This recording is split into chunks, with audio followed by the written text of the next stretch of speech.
Hello, hello. I'm almost ready to go. Give me just a sec. Oh, whoops. Hold on. I'll adjust the tags. There we go. It's gone.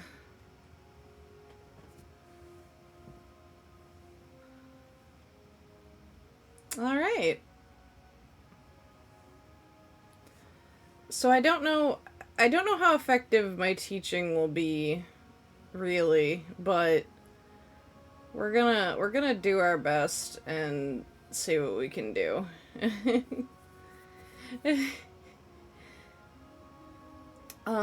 I suppose as a precursor to this, if you have any specific questions about how the reading is being done, or you would like anything clarified, do let me know. And yeah. I have a deck of oracle cards where they are circular. Those are the worst cards I've ever had to shuffle. They're very beautiful cards. I don't regret getting them. They're wonderful. However, they suck to shuffle. They're just the worst. Let's see. Just gotta do one more thing and then I'll be ready to start. Okay.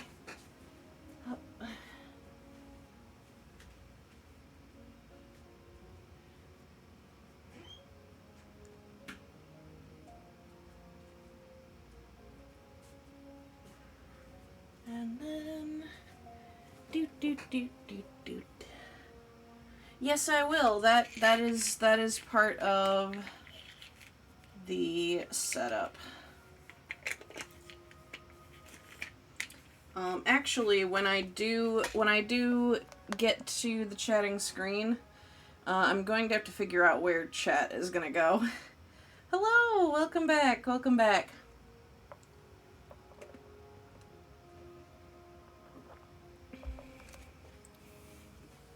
So bear with me a tiny bit while I figure out placements of everything. Hello. Oh, we have quite a crowd. Welcome in, everybody. Let's see. Let's get right to it, I suppose. Hang on. Okay. You guys are there, which I think is gonna overlap. Yes, it is. Okay, hang on. We're gonna do a little moving around. We'll bring you guys down into the bottom corner. That should be good. That doesn't overlap too bad. Let's see. Yeah, I'm back from dying. Not dying, but you know. I'm back from being flopped. Letting my brain leak out my ears. You know? Hang on. I think that's everything I need. Where are alerts? Are they gonna go over things? I'll scooch that to the side a little bit. There we go. That should be good to go. Also, hello, Sovereign. Welcome, everybody. Yeah, I had some really bad burnout, and I had some bad migraines, and I was just like, you know, maybe it's time for a week off. Maybe this is a sign. I haven't taken a break in a year. It's probably getting there, you know? So I took a week. And it was good. Hang on. We have. Hang on. I'll just bring this one up, even though it's got some cards out on it. That'll do. We've got candles. Set the mood. Set the ambiance. I'll move the deck over here. There we go. And without further ado, welcome. Today I have removed the Tarot Redeem, which would be counterproductive, except I want to do these for free. So, I'm gonna do a little bit of chatting and a little bit of tarot. It's gonna be kind of a mixed bag, for free. Yeah, I know a lot of y'all probably have so many points you don't know what to do with them, but I figured this is gonna be a pretty free form stream, so why not? Actually, I'm gonna do something just visually so that it's a favor to myself. Hang on.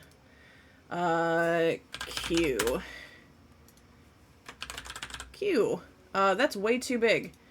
We're gonna make it like that big, maybe? Yeah, that's fine. Maybe a little smaller. We're gonna go like that. Little bitty Q. And then if we start to get a list, it will be over here. And we will know who is getting their reading next.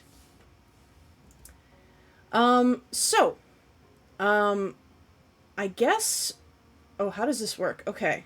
How do I even explain? I feel like the best way to explain is by doing.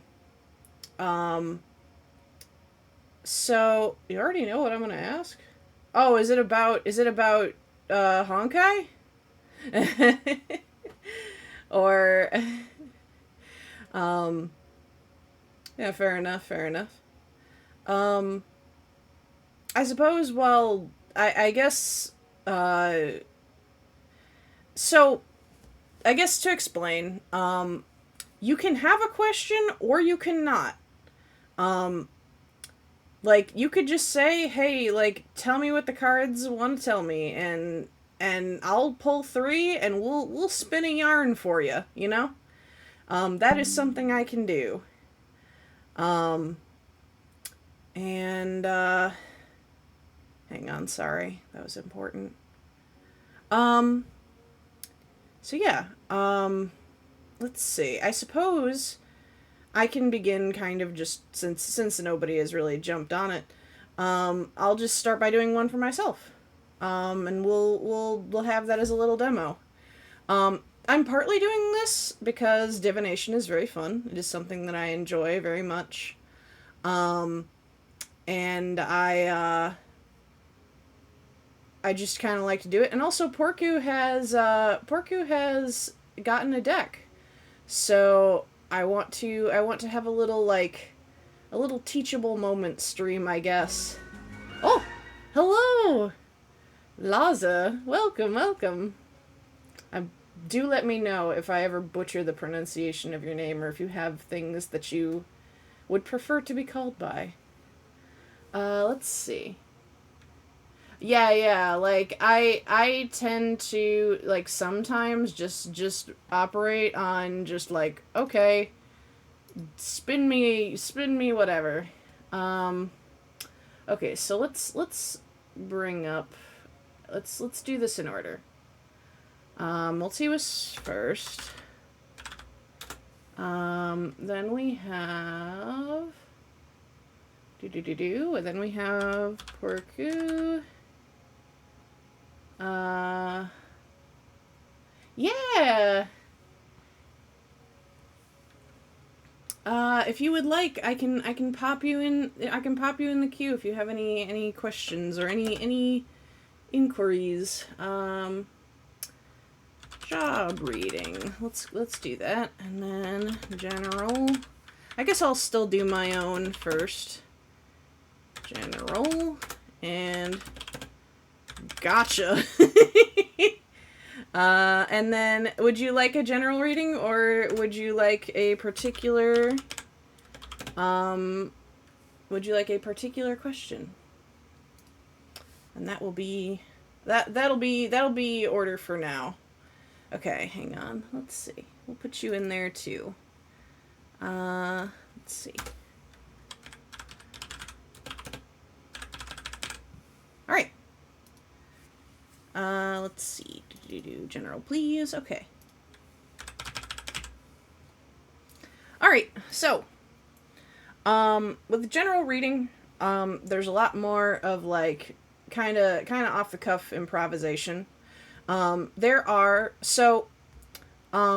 going to actually pull up a couple little diagrams, since this is sort of a teachy stream.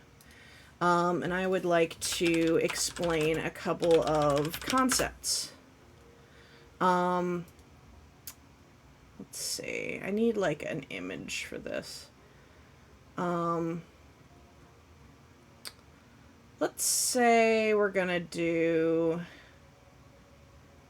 you know what? I'm actually just gonna bring up this web page. That's actually not a bad web page. It's a little bit hard to read from a distance, but that's fine. I'll explain things. I'll do a window capture. Not Discord, please. And then we'll make it, we'll crop it. Hang on. Transform.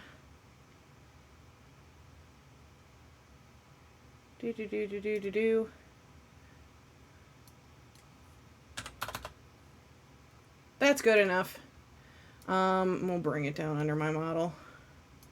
I think. If it'll work. OBS, please. OBS. Okay. So, the beginnings of understanding how to do a tarot reading is understanding how you're going to lay out the cards. So, this is called a tarot spread. The most common one, and the one that I can do, like, really easy, like, these are the ones that I will do, like, in the middle of stream, off the cuff, no preparation, is a 3-card spread. Now, your 3-card spreads can be a couple of different things. Now, it's best to think about a tarot spread a little bit like, I don't want to I don't want to say like a form you're going to fill out. I almost said like a Mad Lib, which is not accurate, but you know.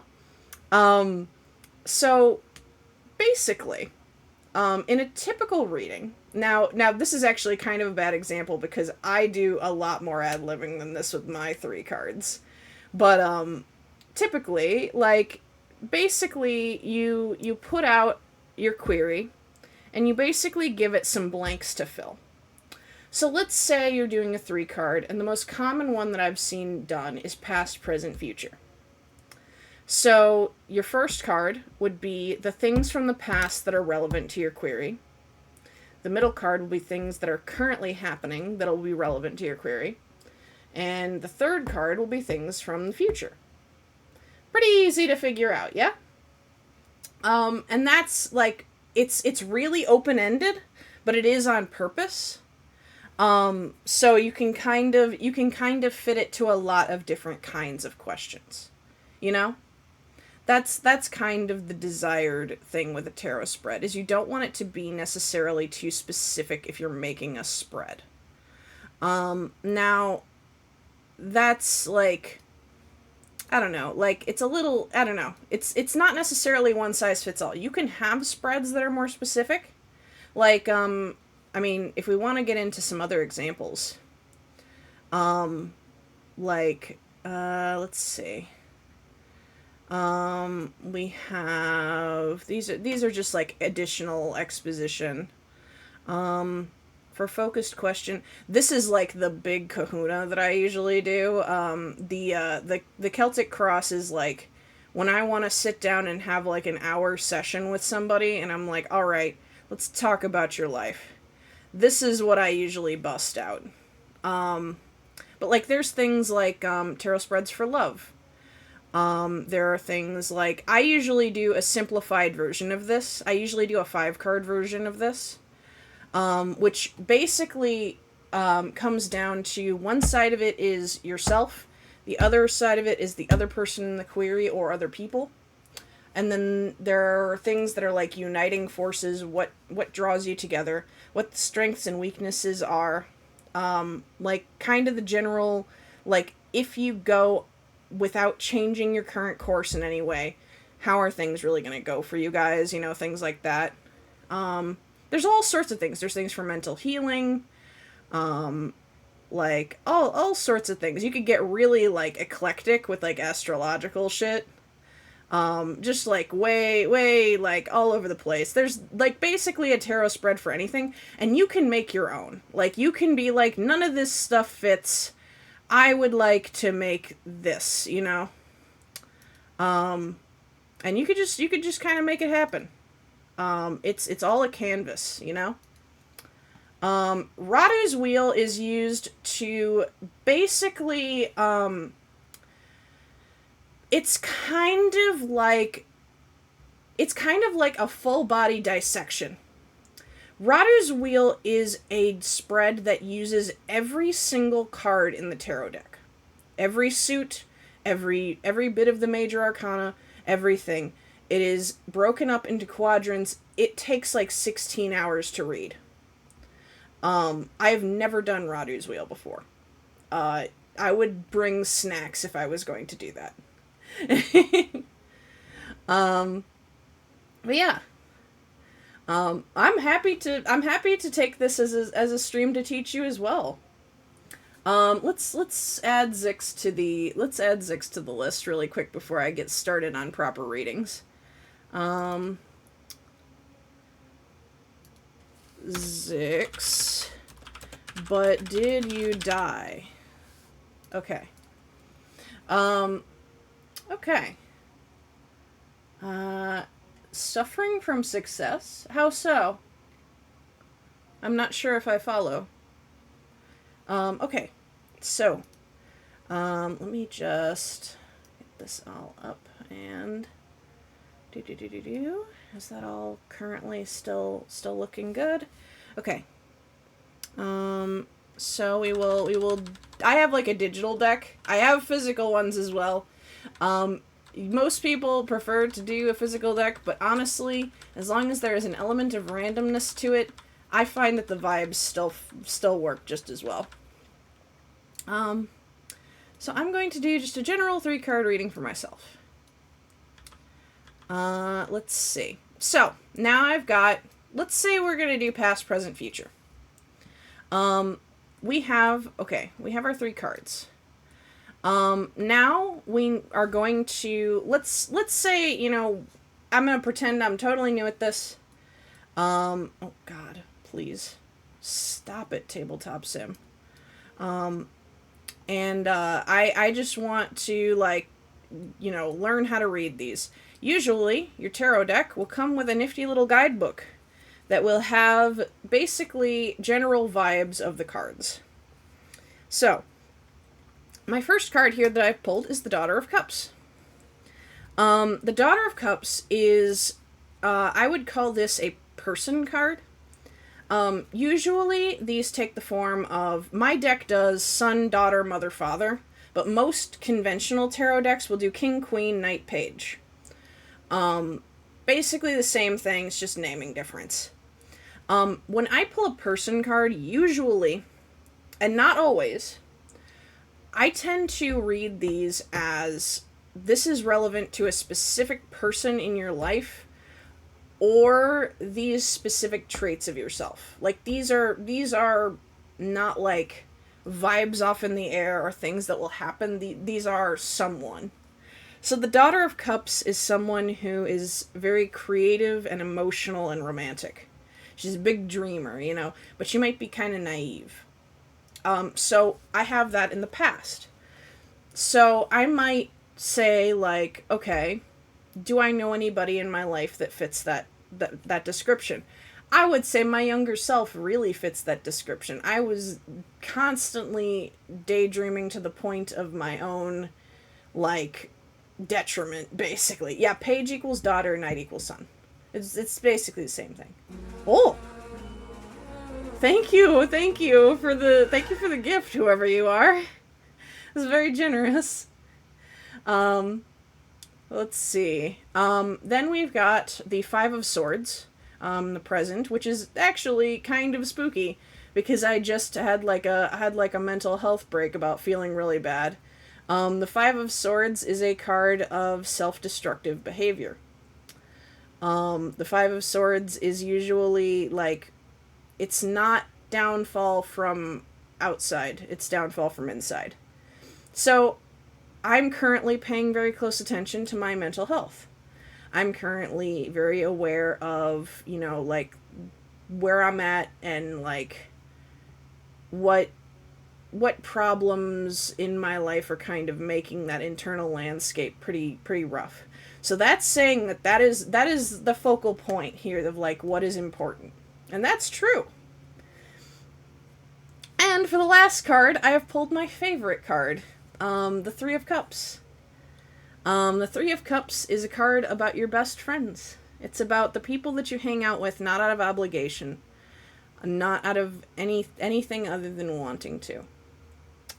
And I think that is a good omen for the future of just being able to spend more time with the people that I love. Now, the hard part comes, see, like with a general reading, you can leave it at that. You could say, these are your vibes for your past, your present, or your future. What I really like to do, but I'm not always capable of, is I like to tie it all together. Because usually, they're linked in some way. I think that these two, actually, are very easy to link. Yes, my past self was very creative and emotional, but she was also inside her own head a lot. Too much. And so it's very easy for her to slide down this path. What's the solution? Get out of her head. Use the bonds that you have crafted. Have a good support system. It's basically saying, welcome back from your mental health break. This is why you were feeling bad. Trust people. Yeah. And sometimes the pieces are really hard to fit. You don't have to force it. Sometimes you can be like, the cards said, all right, here's a thing. Anyway, here's also a thing. You optimally will want to find some link, because sometimes you'll be like, now all of a sudden it's starting to make more sense, So, okay. I'll talk you through the arcana. I'll talk you through the suits a little bit. So there are 4 suits of the tarot. There are swords, wands, pentacles, and cups. Now, I don't know tarot by heart well enough to tell you always the significance of the numbers, but I know the significance of the suits very well. Cups is emotions based. Cups is very internal, mushy heart stuff, Cups is usually, creative endeavors, relationships. A lot of Cups cards are things like romance, friendship, like the love with your family and all of that. Some things about like rejection. There are cards in the Cups suit that are like, there is nothing left for you here. You should move on, Swords are usually, I call them the harsh reality cards, but usually swords are more like I would say the more complex things that we have to grapple with internally. I think harsh reality is kind of a good shorthand for it, because usually swords have things about like secrets, they have things about like betrayal, sometimes they have things about, taking action even when it's hard.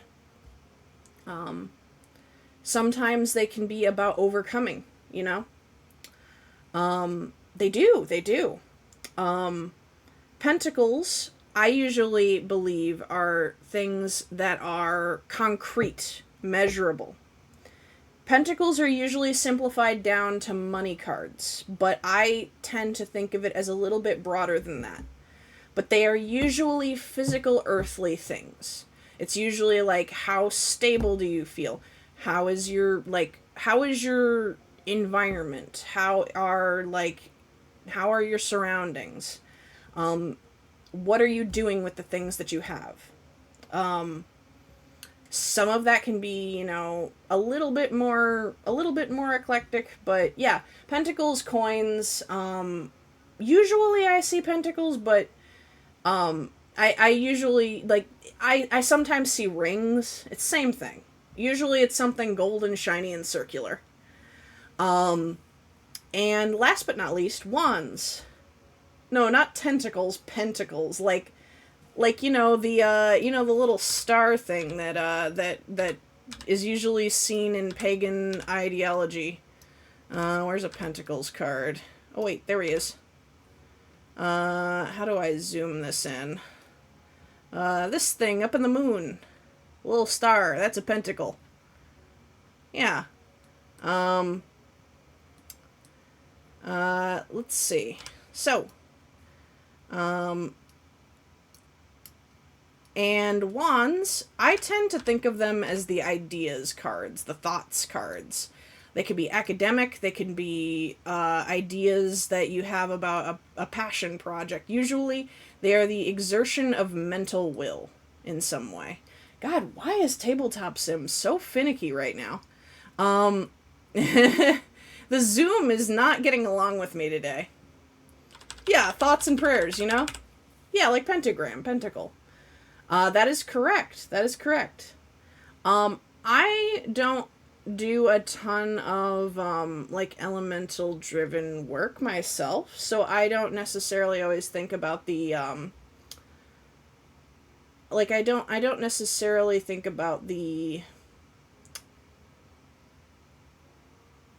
elements too much. Sorry, my brain just, like, is still having, like, reset moments while I'm trying to talk. Yeah. Usually swords are the things that, like, it's gonna target your emotions, but usually the best thing that you could do is to tackle them with a clear mind. Yeah, I'm doing a lot better. It's been a week, but you know, we're getting there. All right. So, just for funsies, we're gonna do Rise Gotcha Pull. We'll do a 3-card, and I'll try to spin something together. This I'm not gonna do past, present, future. I think that for something as short term as a Gotcha Pull, I just kind of want to like ad-lib it, you know. Let's see. Yeah, I was kind of falling apart. I snapped at people in D&D, and it was not fun. It was not a good time. Let's see. Okay. So, you are pulling for Kafka, which makes this first card really funny. The Six of Swords is a card about, basically the light at the end of the tunnel. It's like right now you are that pile of swords in the rain, but you can see, like, you could see the light at the end. You know? The storm is clearing. Mommy is finally coming home. The Four of Wands is a card of celebration. Very good vibes so far.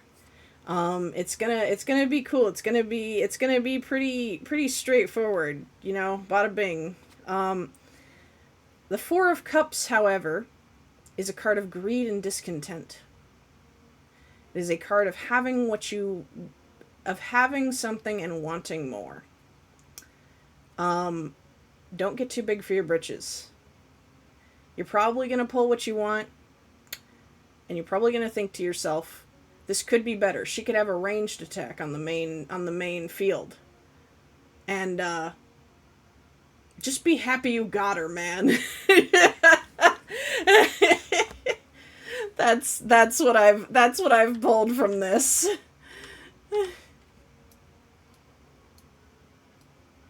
Congration. Don't bitch about it.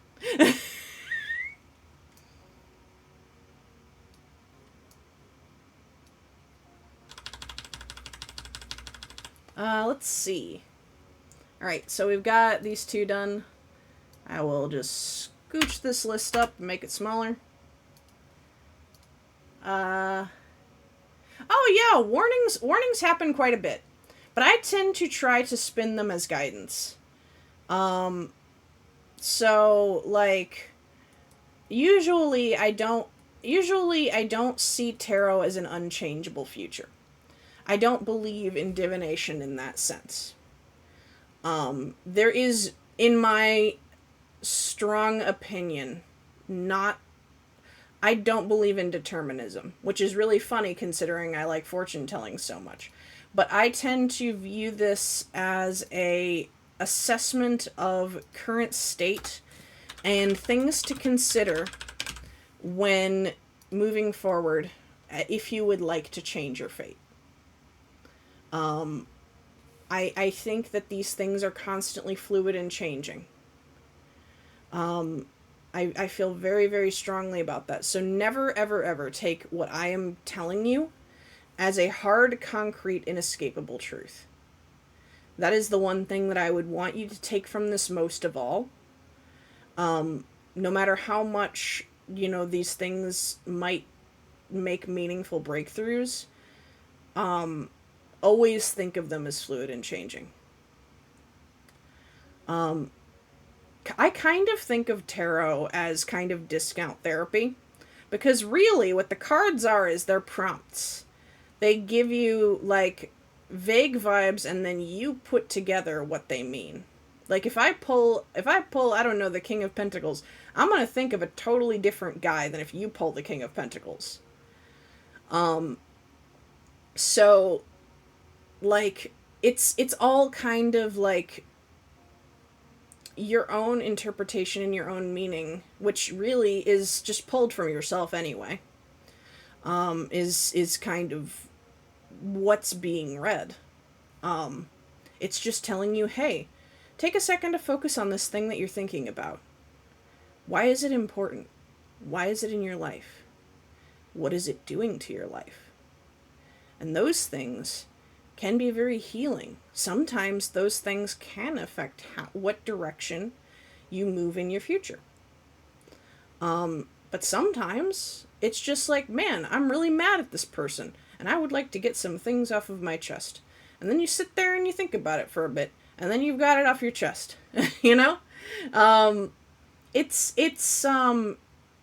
in my opinion, it's a nice, like, it's a bit off therapy, it's like, it's a method, because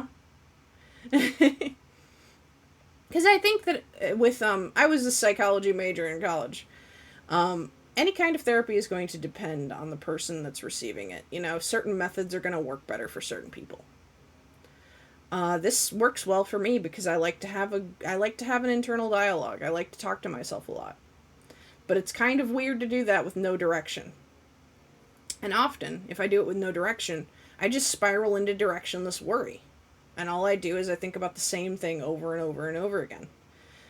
The deck takes me out of that, and it says, hey, buddy, you're really worried about this relationship, but what you should be thinking about is the $5 you picked up off the street. But also, what does that mean to you? Are you worried about money, so that $5 is changing your week? Or is it not that big of a deal?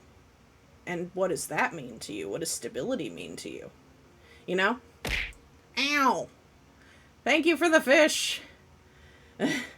So long, and thanks for all the fish.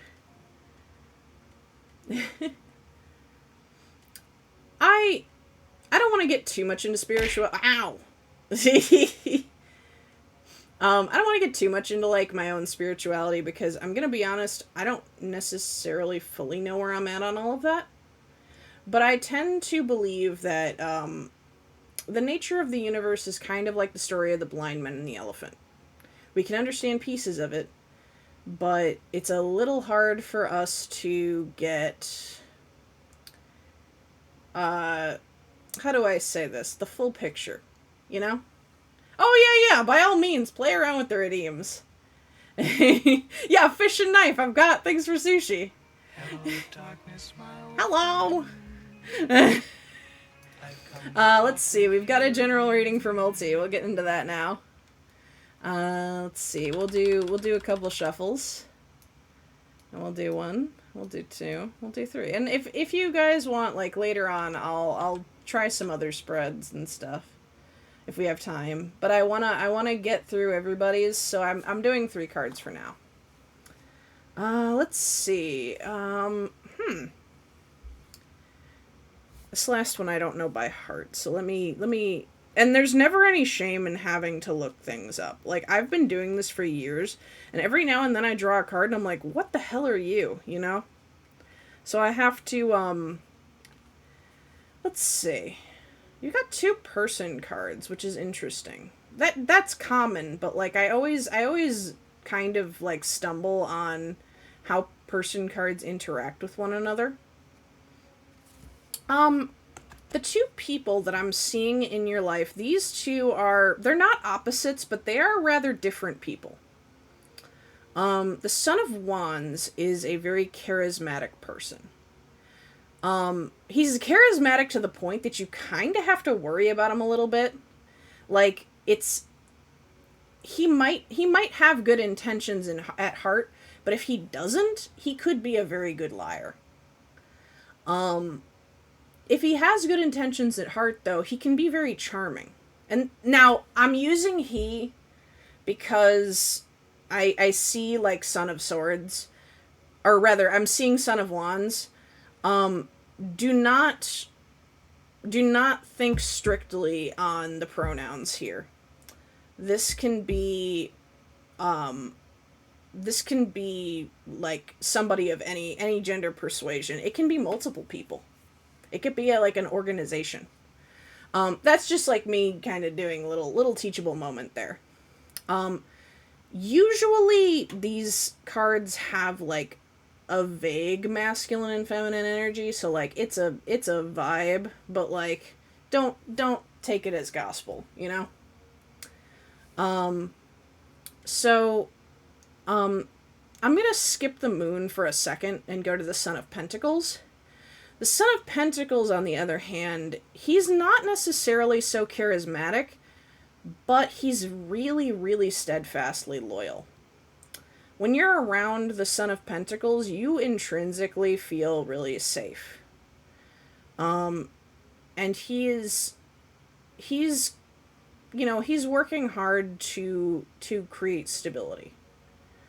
Um, Now, when thinking about how these people are interacting, the moon is an interesting card because the moon can be a little bit of an anxious card.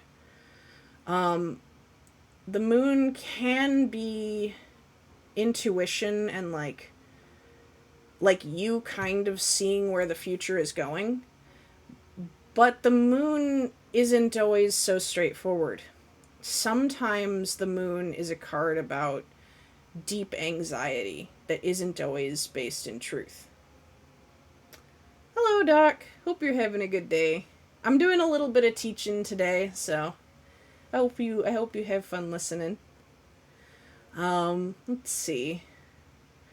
Um, if I were to think about it, these two people might be in a little bit of tension. Um, like I don't necessarily know if they're fighting, but there is kind of like a point of conflict, I would say. Um, Either that or they are it might not necessarily be conflict. It might be that they're both cooperating over a problem that is worrying them. Because the moon doesn't necessarily dictate who is doing the worrying. It could be you. It could be them. Um and the moon can be a card that can make you feel like you definitely know your direction, but you're worrying so much that you're not seeing the full picture. Um, I would say it's possible that these people are at an impasse because of that.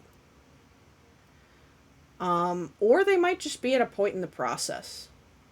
Um, I do think it's interesting that the Son of Pentacles imagery in my deck mirrors the moon.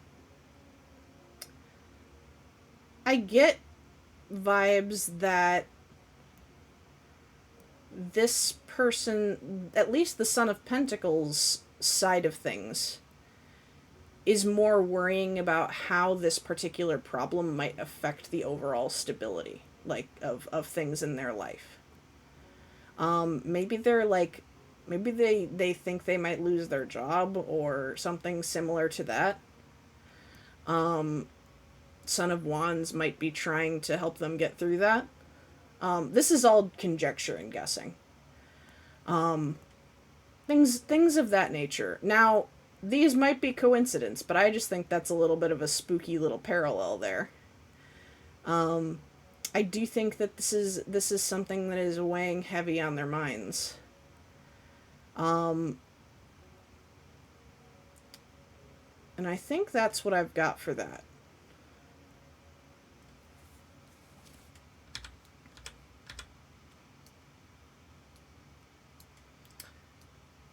So I do not know if that rings true, or Son of Pentacles versus Wands. The Son of Pentacles is someone who is pretty loyal and like working towards stability, very steadfast. Maybe not necessarily the most charismatic person, but somebody who you distinctly feel safe around. The Son of Wands is someone who is a really good talker, very charming. When they have good intentions, this can mean that they are a very fun and like very charming person to be around. But if they have bad intentions, it could mean that they're a really good liar. Or they could be able to spin words in ways that are good or bad. I don't know if that rings true to anything that's going on for you right now, but that's what I've got. Let's see. Mercury's next. Let's do this. I'm gonna take a little sip while I'm getting this set up.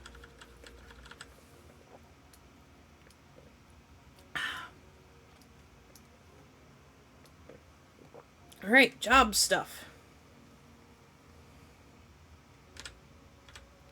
Let's see. Interesting. Okay.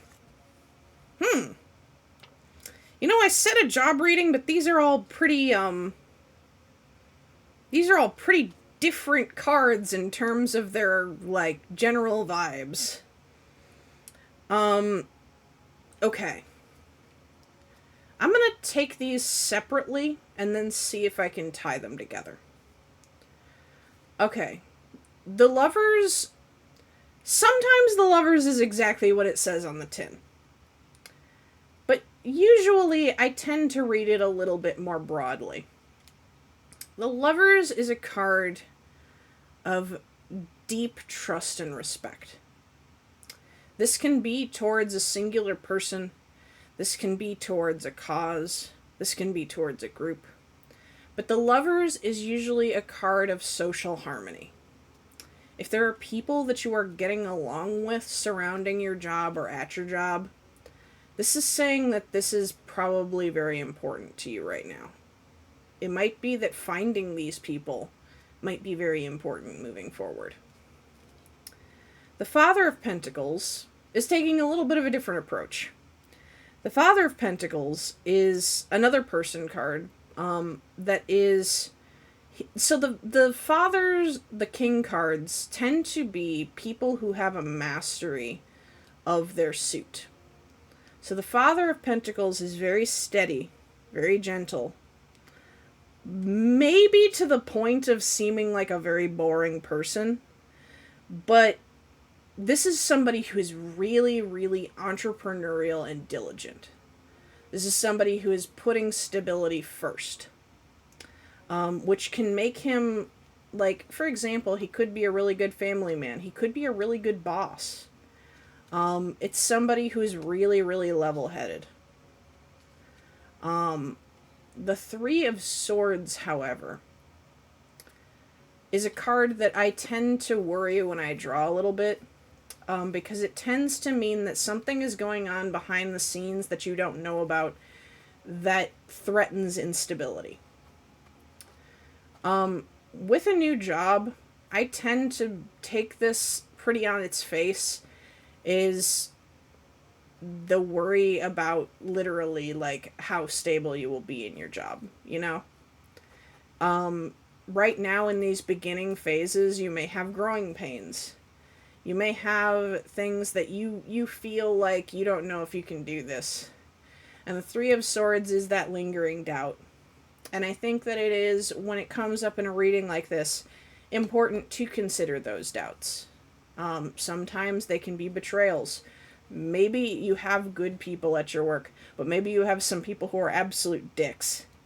And I think when I look at, actually, as I'm saying that, I think this reading might be more straightforward than I'm thinking. Because when I look at these all together after I've read them, this is the good people that you love to spend time with at your job. These are the shitty people who, like, cause problems, maybe bad customers. And this is saying, this is a job.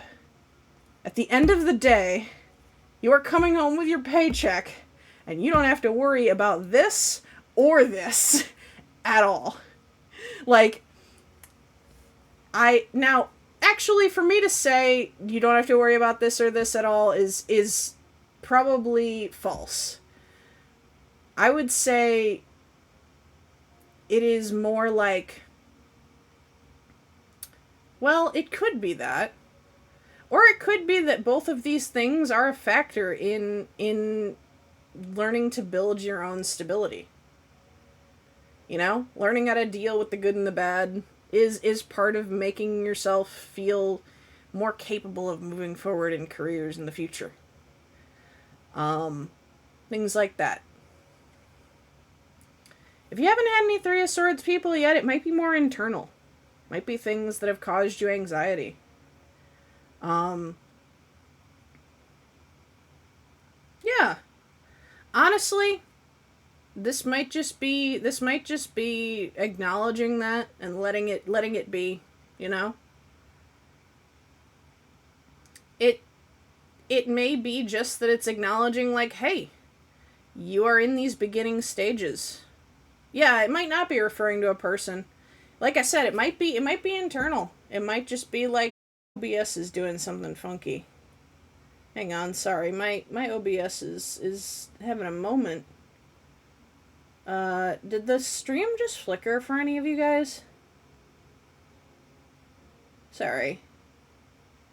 Hang on.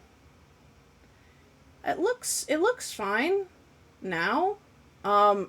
Yeah, it just kind of like, it started stuttering a little bit.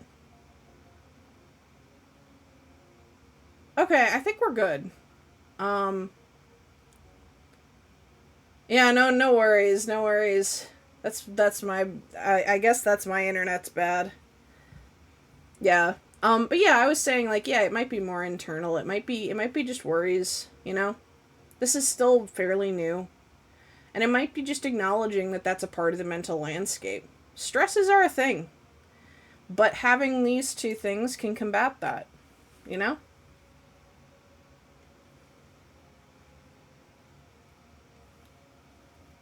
So I hope that kind of helps. Again, tarot is not always great at finding the very specific answer you're looking for. But it can give you some things to ponder, some things to chew on.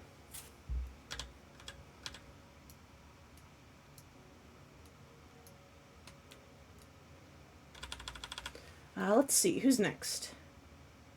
Laza.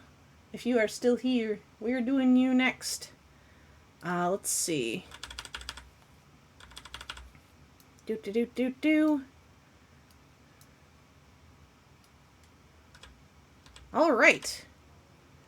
This may look like a scary reading, but I actually really like this card. Hello! Welcome in! Okay. Let's see. Where to begin on this one? Like I said, this might initially seem like a scary reading, but it's actually not too bad. It starts a little bit rough. Oh, hello! The Ten of Wands tends to be a card about confusion. The Ten of Wands is usually like, there's something in your life right now that is like, it's not just puzzling, it's like it's there and you have no idea what to do with it. This can be Usually it can be in a bad light, but I actually have found that sometimes I draw the Ten of Wands on good things as well. But it's usually things that, like, you're kind of at the beginning phases of an understanding. And it kind of feels right now like it's that it's that part of learning where you know so little that you don't know what questions to ask, you know? Um this leads into actually very nicely with the death card. Now, most people they see this card that says death and they're like, "Oh no, I'm going to die." That's exactly the opposite of what is happening. Death is a card about change. Now, change can be good or bad. The death card can be about, you know, maybe something bad does happen. But the death card can also be a card like you get a new job.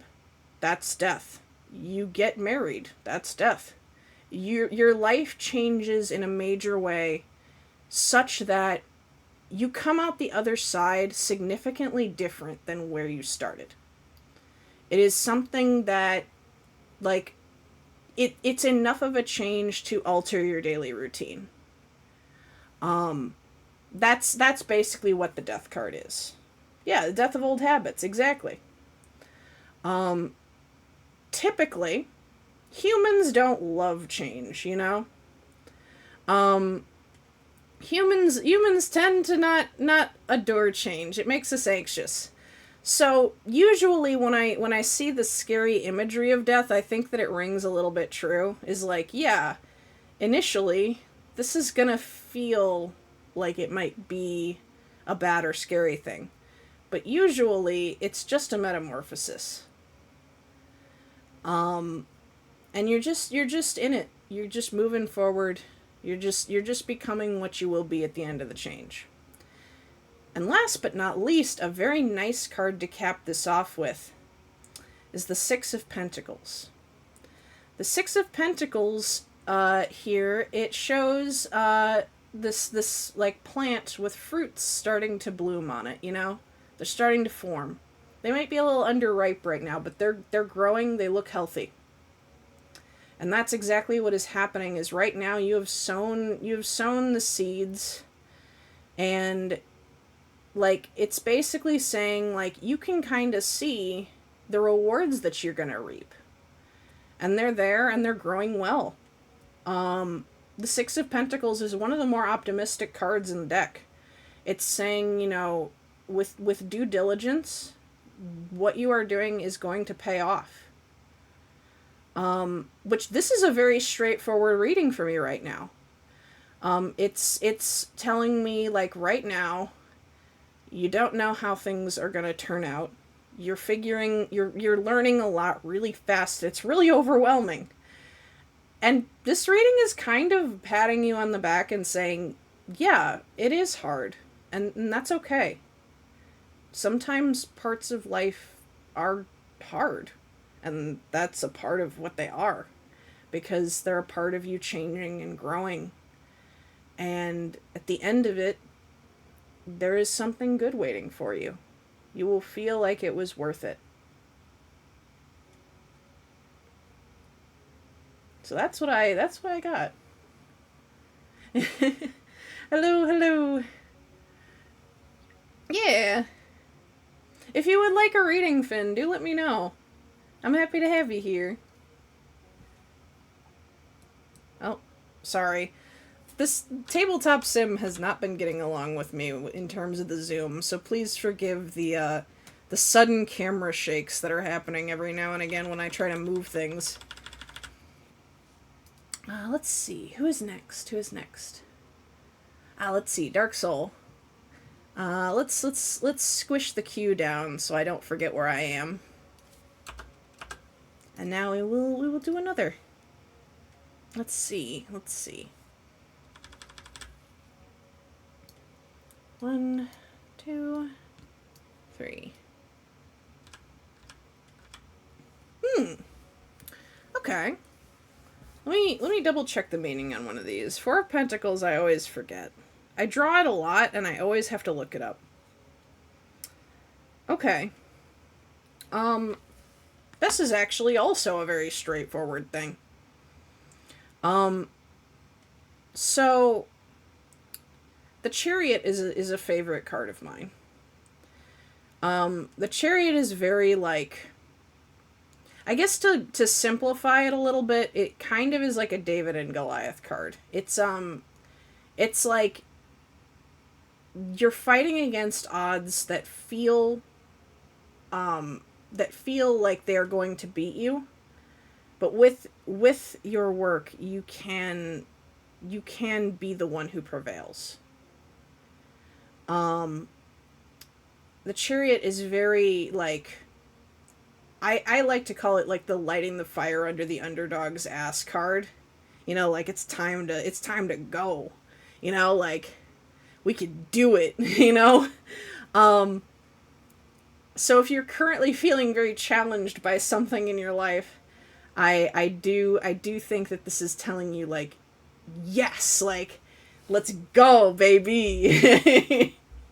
um the Four of Pentacles, I would say, is bringing a little bit of balance and maybe a warning into this. The Four of Pentacles is a card about possessions and control. It is saying, you know, there is value to exerting control over yourself and your resources. But it's also a card that's very much about the balance of not doing it too much. Like, hold the reins, but don't hold them with like a vice grip, you know? Because if you try to be too controlling, things will start to slip. Whether that is physically or mentally. Pushing too hard on being controlling could cause problems in this task. There are some things that you're going to just kind of have to let go and let play out. Um and the Empress. The Empress is a very multifaceted card. Um this one I feel is very context dependent. The Empress is usually like somebody who is, I want to say like, to use like a simplified term, like they are a ruler of, or like somebody who is in control of a domain of some sort. Like the Empress can be like the head of a household. They can be, you know, somebody who is the leader of a project, things like that. But it is through the power of energies that are more stereotypically feminine, things that are creative, things that are emotional, things that are kind.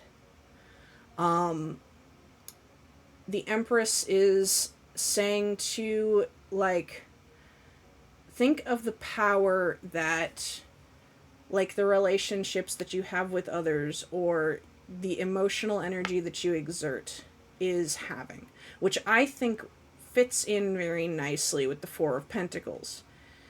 Sometimes part of like that whole exertion of control is how that affects the other people around you. Oh, of course, I'll put you in for, you know what? I will do a very big reading for you actually. I will hit you with a Celtic cross. Hang on. Um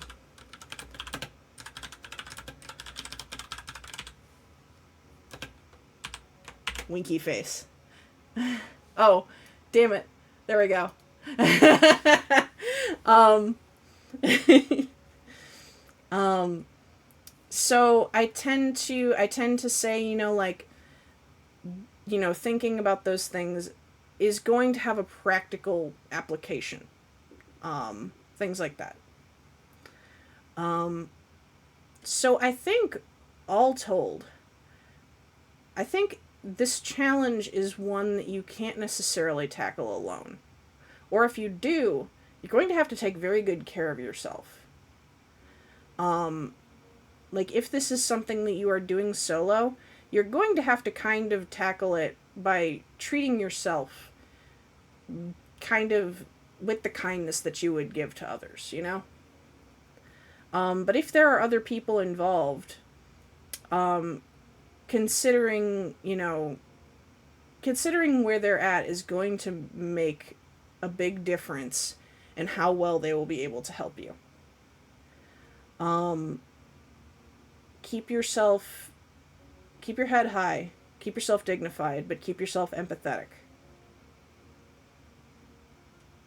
And that's what I'm getting from these three. Yeah, let me pop you back in, Porku. Hang on. Do. Porku. Okay, there we go. Yeah. That's entirely fair. I feel ya. Then I would say, value the people that are around you with it, but also be kind to you. Treat yourself well. Factor in your emotions into what you're doing, or harness your creative side. Yeah, sure. I could do that. Depending on when we get to about 6 o'clock, I'm going to start crunching on time a little bit more. But we should be good for that. Alright, Zix. How's your health? You gonna die? Do you die, though? No, you don't die, however. You're gonna scare the shit out of some people. Me included, probably. If your gut tells you something is wrong, perhaps look into it. And getting external person cards for this is interesting for me, because I don't necessarily know how that reads into your own health. But this might make more sense as I read. So the Daughter of Wands is somebody who is very, she's very stubborn and passionate. She's really going for it. Usually this is somebody who is, driven to the point that, they're not settling down. And, it's actually really funny that I drew this card for you, because I just did that card for Laza about, transformations and breakthroughs and stuff, and literally the end of this card's description says, this card can also represent a woman going through a transformation or spiritual breakthrough. Yeah, literally, this might just be, talk to your family. Let them know how you're doing, please. For the love of God, sir. Let's see. And the Son of Cups is usually, this is usually somebody who is really, artistic and creative. Secretive and peaceful, but, got a lot going on in his head, If you know somebody who is working in a creative field, that might be it. So, honestly, Zix, this sounds like it's a very, this reads like a sentence to me. This reads like a sentence to me. Tell your brother and your sister-in-law what's going on, because they might be worried about you.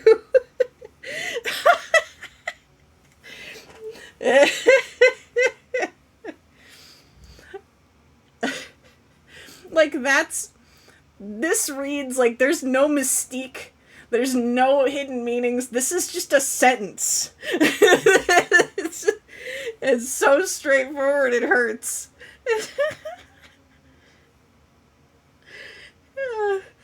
Laza, if you're there with him physically, could you punch him in the arm for me? Give him just one for me.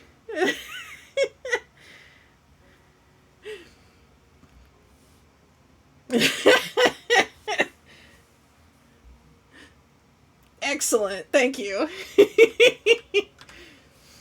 There's your reading. Jesus Christ, sir.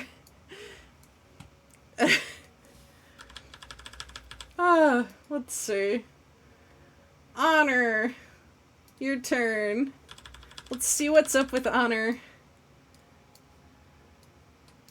Do-do-do-do-do-do. These are all kind of conflicting. Like, some of these are straight up opposites. Huh. I guess I'll read them individually and see where that takes me. Again, Judgment is a card that, like, you hear the name of it and you're like, oh no, but actually it's not really that harsh of a card. Usually Judgment is just like a closure card. It's like, you've gotten to the end of something and now you're finally just done with it. You know, you're free. That can be for better or for worse, you know? Sometimes Judgment does kind of come at, like, a shitty time or something that does involve grief. But usually, you do still feel kind of a satisfaction out of it. It's the closing of a chapter or the beginning of a new one where you just feel like something is off your shoulders. Let's see. The Five of Pentacles is kind of a rougher card to get. Usually it is a card of some form of loss or rejection. Or like an expectation that you had not necessarily being met. Which is really funny when I look at it next to the Ten of Pentacles, which is the exact opposite. The Ten of Pentacles is a card of overwhelming abundance. It's when you are, like, if you look at it as, like, a money card, it can be like a sudden windfall. You know, it's like, all of a sudden, you just feel, like, super stable and content. So, this is, like, a really weird reading to me. Like, this is two opposing forces.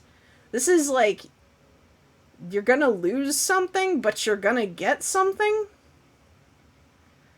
I don't know exactly where that's going.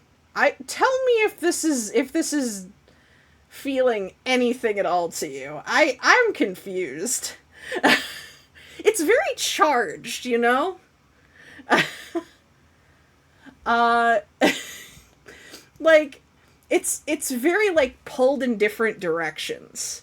You know, you may kind of feel like you're being dragged around a bit if the vibes that I'm getting are correct. You know? Am I? I mean, I guess. I don't know. Sometimes I'm like, this is really weird, and then you're like, yeah, no, this is exactly what's going on. I'm like, yup, okay.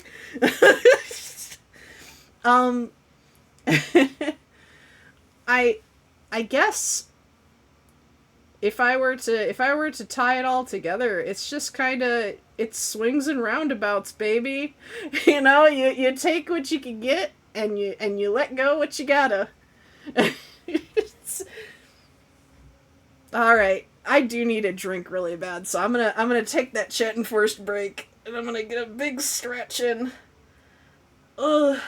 The one thing that this week off did not fix for me is that I have been having shitloads of back pain lately.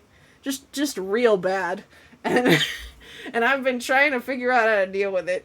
So these stretches are huge. I will take a drink.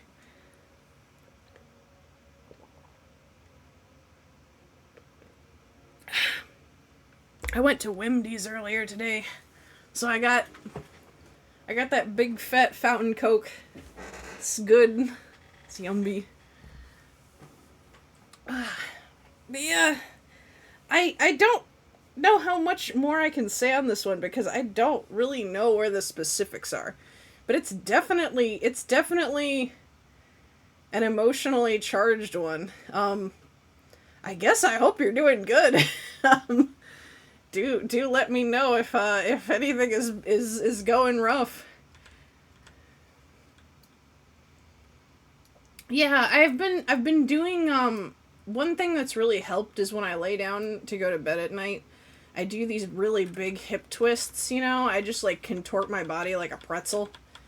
Either that or I like do like the bridge stretch, you know, where you like lift up your back off the ground, you know?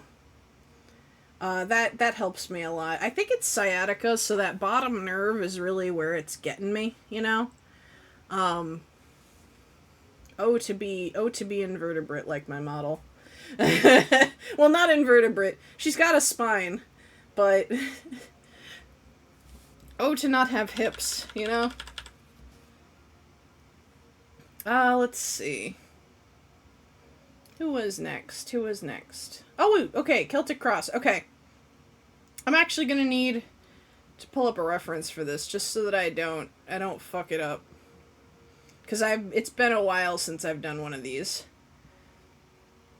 All right. This is gonna take a bit longer.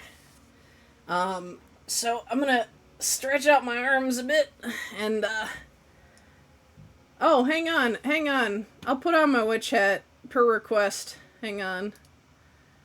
Da da da da da da da. Da da da. Throw on some elevator music. The girl from Ipanema.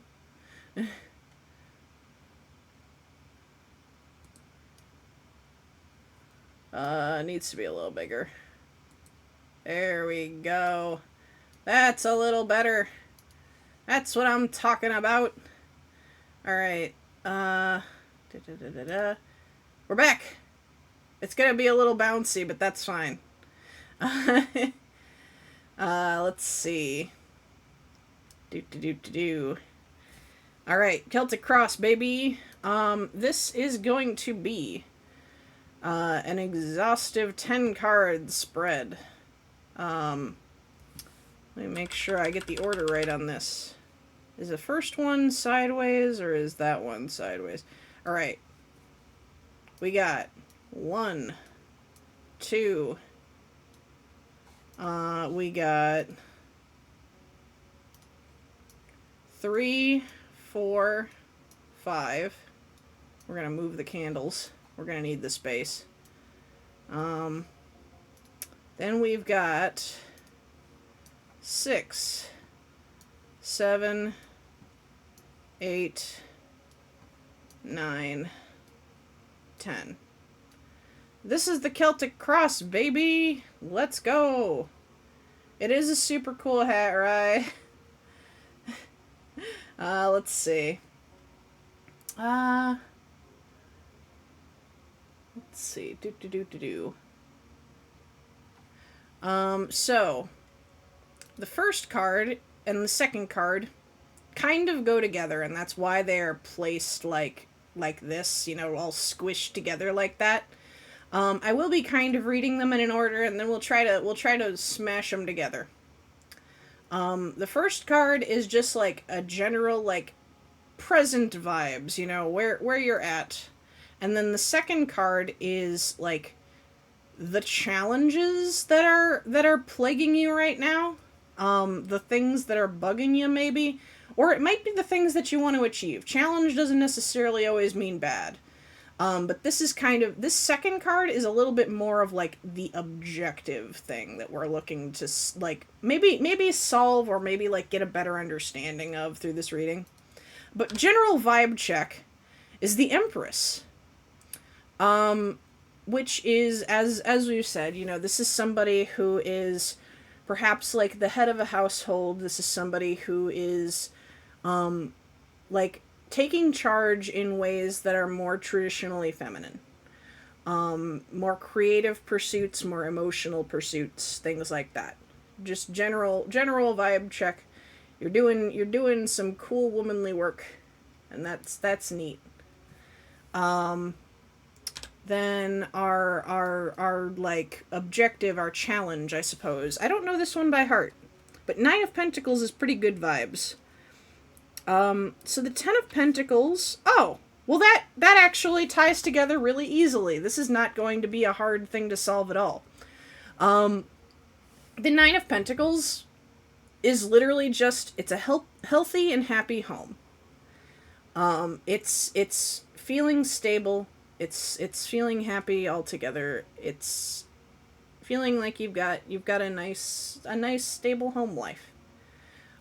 Being the Empress, it's looking good for that. It's looking good for that. Um, the third card. This is this is a little bit of a more difficult card for me to like give you a straight reading of, because this is kind of like a subconscious card. This is like things going on in either in your past or in your head that are like just kind of affecting the situation in some way. This can be positive, it can be negative. These are the things under the surface. Temperance. Okay. This also actually fits really nicely with that theme. Temperance is a major arcana card, and it's one that I like a lot because it's a card about people who are very different coming together in teamwork. It's people who may not necessarily always agree or may not always have the same creed, but they work very well together, and they know how to either set aside differences or make them work together to make a good outcome. It's a good card of alchemy. So I would say right now, maybe like looking at how well your teamwork with people in your life is going is kind of like what's going on just kind of in the back of your head sometimes, you know? So far it's looking fairly optimistic. Let's see. The fourth card is more like straightforward influences from the past. This one I also don't know by heart, so we're gonna have to do a lookup for this one. Seven of Pentacles, is okay. So this card in regards to the past is maybe a period of self-doubt that you might have had. The Seven of Pentacles is a card where, like, you feel like you've worked really hard, and you kind of wonder if you should be reaping more rewards by now. Like, you wonder what it was for. There may have been times in your past where you were just like, am I doing the right thing? And those periods of self-doubt might still kind of be having echoes, or might still be kind of relevant today. There might still be things that you're contemplating. And this card tends to come with the not necessarily the warning, but like kind of the piece of advice of like rewards are not always monetary. So these things that you may not be seeing, it might be looking at like how you're working, but it might also be looking at what you're perceiving as a reward. You might be getting something out of your work and might just not be looking at it, you know? There's a lot of different ways this card can go, so I don't know which one is particularly resonating with you, but yeah. Let's see. The fifth card is kind of a general, like, future trajectory. How things are going if you stay just on the path, just not really changing much. And it's also a very optimistic card. Damn, this is the happiest Celtic cross I think I've drawn in a while. However, I will say it kind of, again, ties really nicely to the last card that I drew. This is, I want to say it's the Nine of Wands. Yeah, it's the Nine of Wands. So, yeah, absolutely. If we've got time, yeah, absolutely. Let's see. So, the Nine of Wands is a long staircase leading up to something beautiful at the end. The Nine of Wands is kind of acknowledging that, like, you have come a long way to get here. You haven't been doing nothing to get where you are.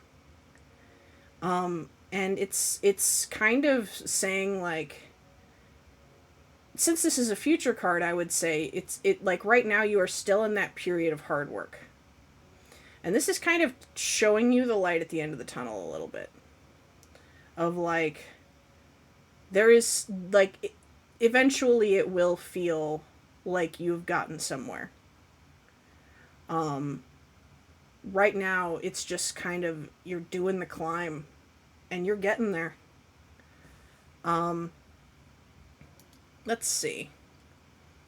The sixth card is kind of a more like,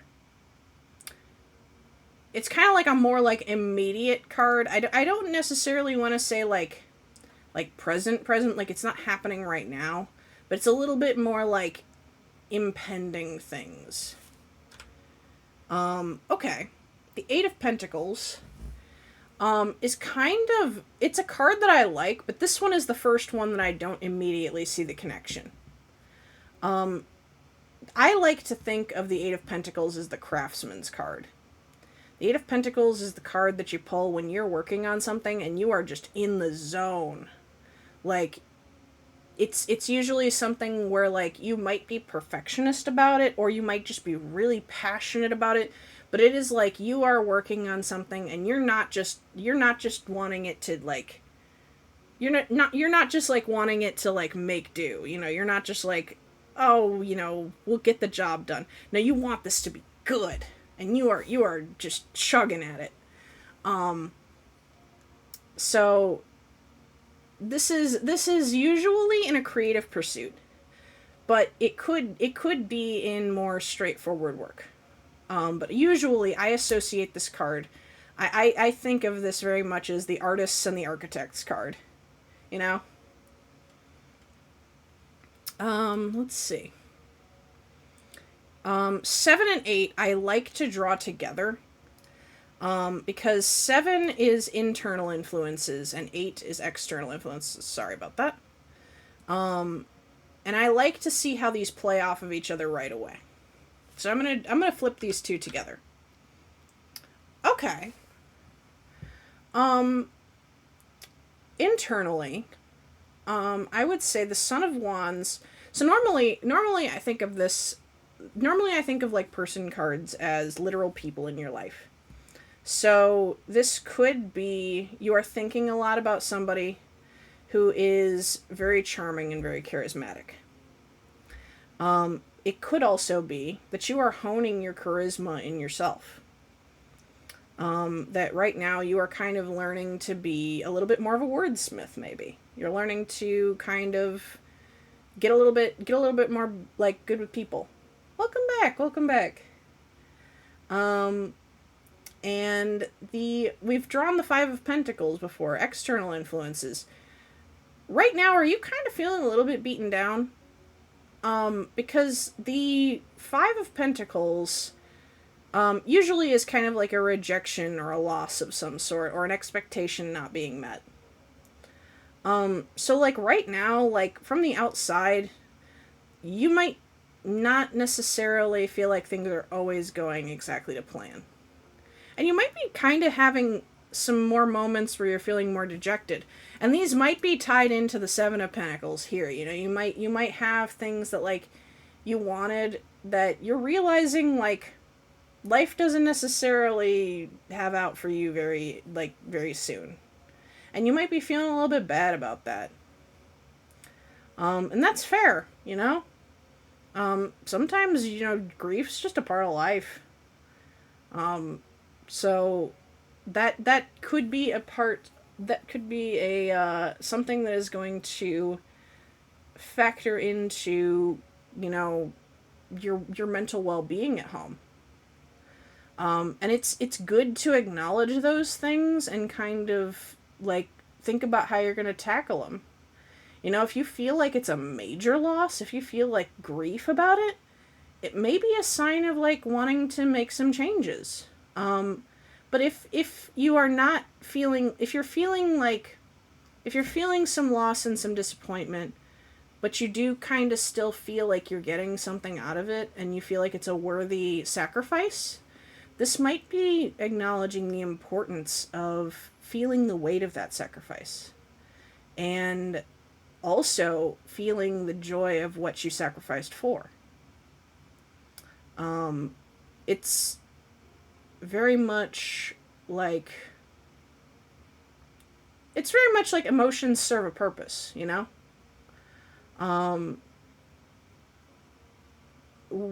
Going forward without thinking about them could lead to repressed things exploding down the line. Um, and then, last but not least, we have two more. Hopes and or fears and general outcome if we continue down this path.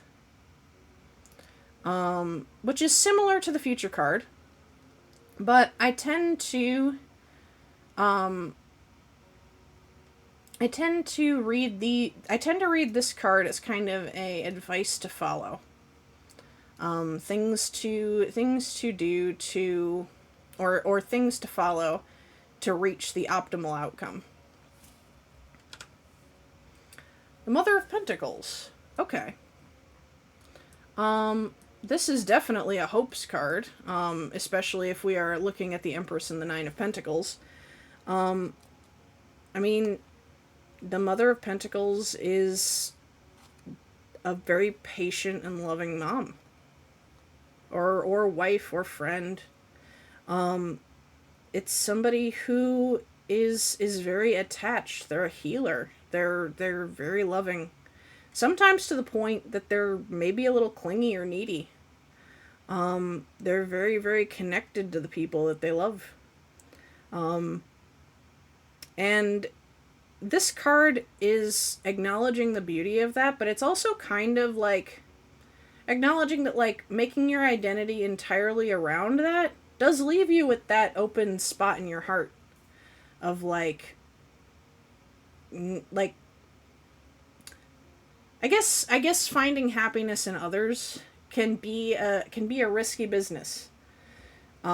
Make sure to remember to find happiness that is just your own. Because you don't want to have that hole in your heart. You don't want to make other people feel like they are, beholden to fill it. But it's also saying, you are giving a lot of love right now, and you're giving a lot of effort. And it's saying that it is making you into a very dependable person, and that's commendable. So it's got some good, it's got some bad. Love deeply, but love yourself deeply too. Make sure to do things that are for you. And last but not least, things to look for in the future. Outcomes to look for in the future. Okay, this is actually a very important card, I think, to talk about when talking about the future of a happy home life. The Nine of Swords. I think this is a final acknowledgement of the hard stuff. The Nine of Swords is kind of a scary card. It is, in fact, a card of nightmares, a card of anxiety, a card of panic. Having a family is not easy, and it does come with a lot of times when you will freak out. Stuff will happen, and it'll feel like the world is turning inside out. And that's like the Five of Pentacles. It's a part of it, It's one of those goods and the bads cards, Well, not cards, but in this reading context, I would say it's acknowledging kind of that it's warts and all, There will be times when it feels like things are really scary. And that's okay. A good family will stick together to get through those scary times. And that is really what I see with all of these other cards in tandem. I see a lot of hard work, and I see a lot of love here. And I see a lot of people working together. I think this is saying, yeah, there will be scary times, but you will have each other, and that will make it worth it. It'll make it so worth it. Even when you have these moments when you wonder, you know, was this even the right thing to do? You will have your team. You will have that love. You'll have the things that you do for you. And at the end of the day, it will be worth it. That's your Celtic Cross, baby! Yeah. That's a 10 card.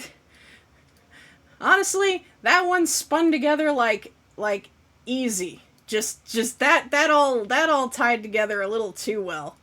So I'm very pleased with that one. I guess in closing, remember you're the Empress. You're doing great. You're leading. You're doing awesome. The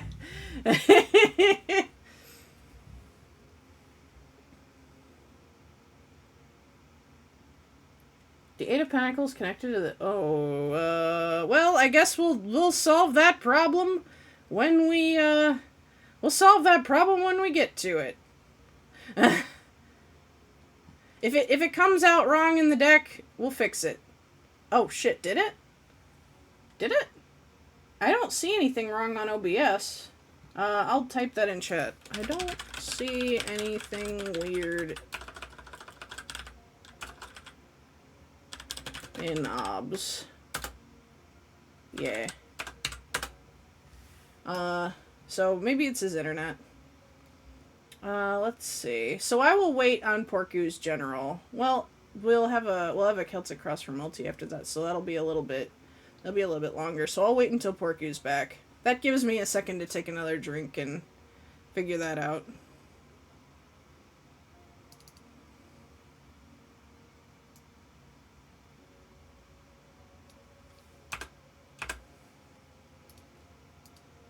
All right.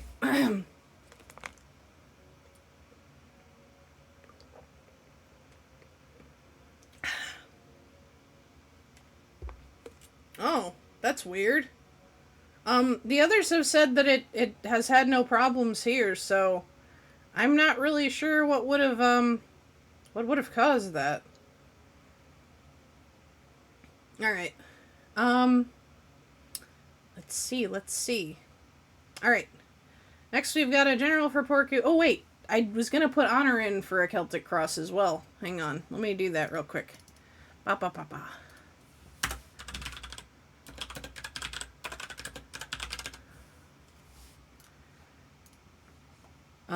Let's see. My throat's getting a little sore. Gross. Okay. So we might take some more frequent breaks as we get a little bit more into that, because we might get a little ick here and there. Okay. So Porcu, general reading, 3 cards. Boop. Boop. Boop. Let's see. We're drawing the Empress a lot today. What's up with that? Well, I guess you know what the Empress is. The Daughter of Pentacles, I don't know by heart. A lot of Pentacles cards I usually have to look up. It's somebody somebody who handles the details and logistics very well. Very dependable. Usually it's somebody who's behind the scenes rather than out in the spotlight. And she thrives in a support role. Very kind. The Ace of Wands is usually, I like to call it the aha card. You've got a new idea. You've got a new like train of thought that you didn't have before, or something that has come to your attention that wasn't there before. That is kind of making you go like, oh, that's a thing, you know? Something new to pursue. And it's kind of channeling the excitement of that. It's inspiration. it's usually something that you might be more tempted to rush into than is wise, so do be careful of that. Um, I suppose with all of these together, hmm,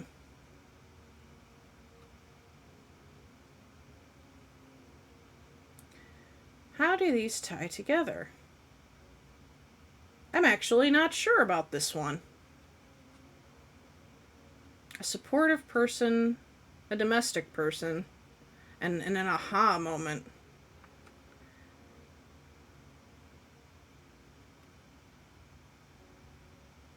Maybe. Hmm. Maybe you're thinking about moving out. Or maybe you're thinking about moving in with somebody. Alternatively, maybe that's just maybe they're unrelated. Maybe they're side things. Maybe you're realizing the support that someone's given you. I'm just wondering what this Ace of Wands is leading to. Anything really I don't know, anything really like scratching at your brain lately? Maybe it's saying, you'll need the support of these people to carry on that inspiration. I'm a little bit uncertain on this one. I might need a little bit of your participation to help me out. Yeah, of course. I would be happy to do one for you down the line.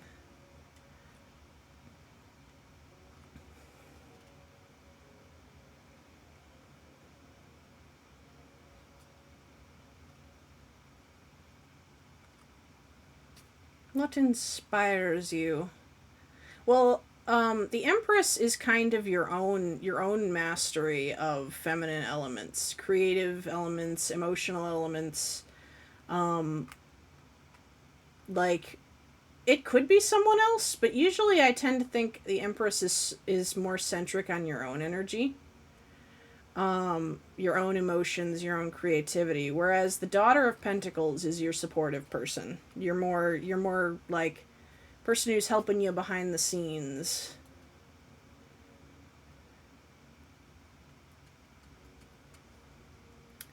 Maybe this is what you're learning from this person. Like this could be new thoughts and learning. This is who you're learning from. These are the skills you're acquiring. Maybe you're becoming more emotionally aware or more creatively capable. It could be a group of people. Usually person cards, as I've said, like they read like they're one person, but I tend to believe that they could be groups. They can be an idea of a person. They can be like they could be a facet of a person that you know. You know, it's another job reading. I see. Learning from someone on the job. Learning what to do at work. There you go. That would be it. Yeah.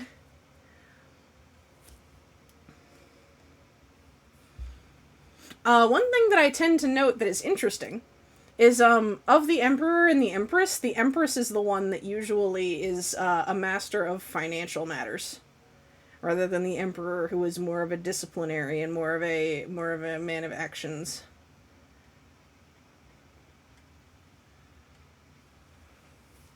So that does kind of lead into that, maybe. Alright, we got two Celtic crosses, baby. That might take us into our end, but I don't know. Maybe not. We'll have to see. Alright. We're going baby steps, because I gotta remember all of these. Ba ba ba ba.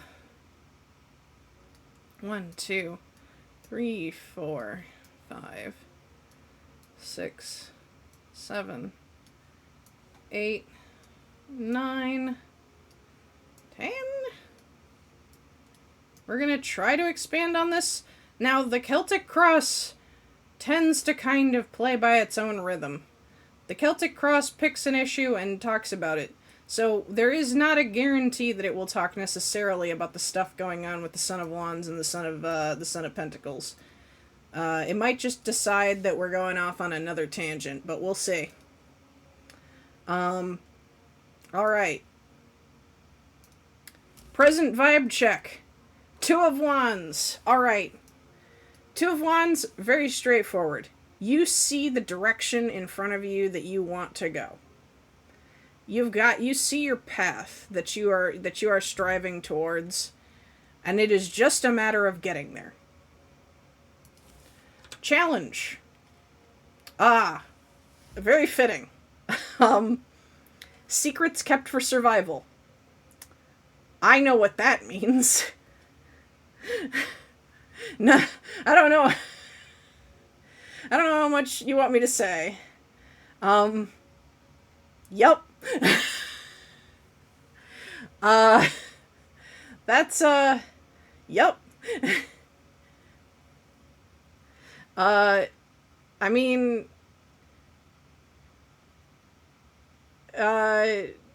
coming out at home is rough. And that's all I'll really get into about that. I don't really feel at liberty to dig into the details of that myself. Yeah. 'Cause, like, okay, so, like, most things you pick an inquiry, but these two kind of, they are your inquiry, you know? Alright. Subconscious stuff. Bonds. Friends. I guess, hello. Hi, Nedge, thank you. Woo. 14 months on Tarot Day. 14 months on Tarot Day! Thank you, thank you. It means so much. I guess, really, this is very straightforward as well. Your mental well-being relies on support. Trust your friends. Let us hug you. That's really very, very straightforward. Past influences that might be bleeding into the present right now. Father of Wands. This is so I'm not sure how this would play in. It's person card. It could be yourself. It could be someone around you. Again, it could be a group. It could be whatever. This is somebody who is very, very, very good with people. Deeply compassionate. Very in tune with others. Very able to hold steady and still during conflicts. But yeah, no worries. Rest well, Pajdu. Yeah, just that deeply empathetic side of yourself and your ability to work with and lead with people. Let's see. Fifth one is future. Kind of things that are leading up to, if we just kind of follow the path we're on.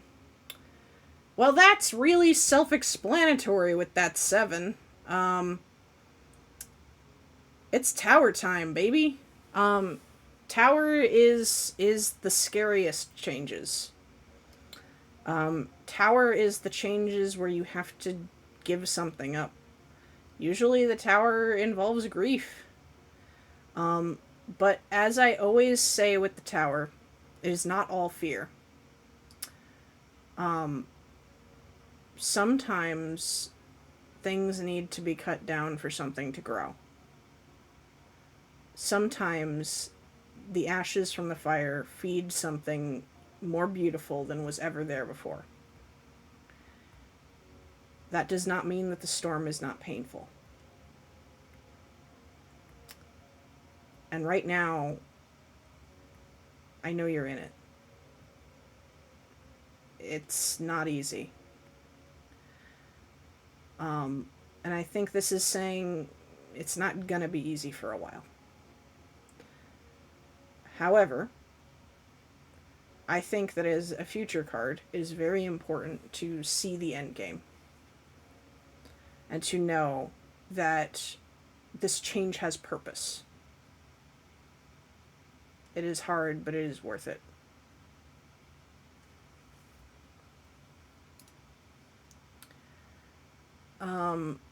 More immediate upcoming things, very impending. The Emperor. This I'm gonna be honest, I might just straight up take the reins on this one. Job shit involves discipline, and it's rough. The Emperor is the narc within us all. The Emperor is very straight laced. He is very disciplined, and he is confident in his power. You know that you can do this shit, and it's just like this is like the buckle down and like whip yourself into shape card, you know?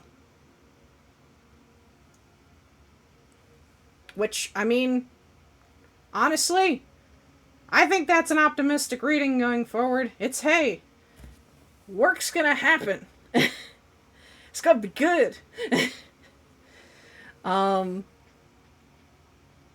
Inner and external things.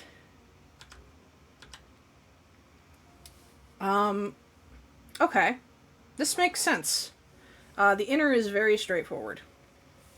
The Ace of Pentacles is the beginning of an investment. Right now, you have planted a seed. And you are at that, like, awkward starting stage where you're figuring out the logistics of everything. And it feels weird. But it also is exciting. But it's also anxiety-inducing. It's all just, like, the card of beginnings. We're like getting onto it, but like right now we're in that like weird like how do I anything, you know? Take that excitement, take that anxiety and know that it's going to grow. It's going to progress. Daughter of Swords. This is somebody who is very, I want to say like really insightful. Now it is somebody who can be kind, but she can also kind of be she can kind of be a little bit hypercritical. Like there's a little bit of that perfectionism energy that's like this could have been better, that could have been better, and if she holds on to them too much, that can turn into spite and judgment. All of a sudden, it's, why isn't it better? You know? There's a difference between critique and being too harsh. You know? However, if kept in balance, that kind of frankness and honesty and just, like, being able to tell you, like, hey, this is a thing you should work on. That can be really valuable. Sometimes you just need somebody to tell you how it is.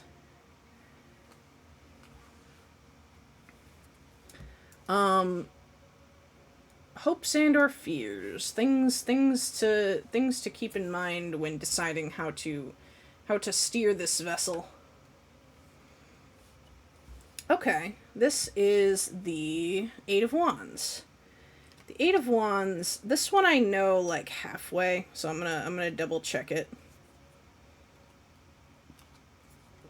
So, the Eight of Wands is a card of both. It can be either metaphorical or very literal, so we're gonna kind of have to read into it a little bit on our own. It's sudden movement. This can literally be, hey, I'm moving to another city. Like, that's gonna happen. Sometimes it can be like you suddenly receive surprising news and that changes your trajectory. I think this is when looking at hopes and or fears. I think this is acknowledging that there's some things that are just gonna kind of come at you, and you're gonna just kind of have to ad lib it. And it's just kind of saying, doing your best with what you got when those sudden things come at you is pretty damn good. I think you're gonna be very capable at it. But it's kind of acknowledging that, like, yeah, you're in a point of flux. It's gonna be a little rocky. Turbulence incoming. And last but not least, the Judgment card, which I think is a beautiful way to cap this off. Closing of a chapter and the beginning of a new one, where you just kind of feel like a weight is off your shoulders. You are becoming the next step of yourself. You're leaving things behind, choosing what to hold on to and what to let go. And some of that's going to be scary, but a lot of it is going to be freeing. This works really well with the Tower. Because ultimately, even in that storm, even in that tragedy, not everything dies. Some things escape. And then they return to find that new, beautiful home waiting for them.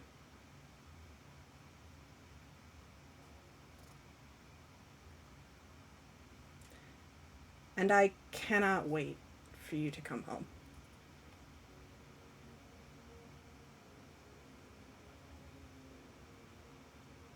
That's the Celtic Cross, baby! Yeah. It's gonna be rough, but you're gonna be okay. And it's gonna be beautiful when you do. I believe in you. So do the cards, apparently.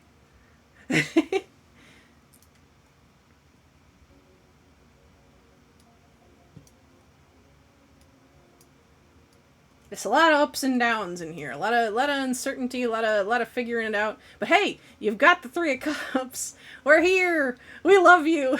Let us hug you.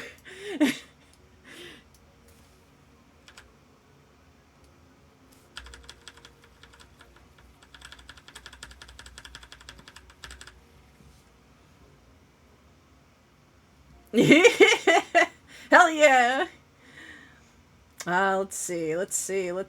And lastly, in this queue, we have a Celtic Cross for Honor.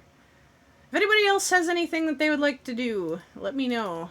Because we still have an hour left. So, if need be, I can find some more things to fill the time. I can do some more readings for myself. I like to do readings for D&D characters. So I might do one or two for myself, just as a little treat. But for now, let's see. What do the cards have in store for you, Honor? I could read Kate. Hang on. Just do Loon's D&D character. Smiley face.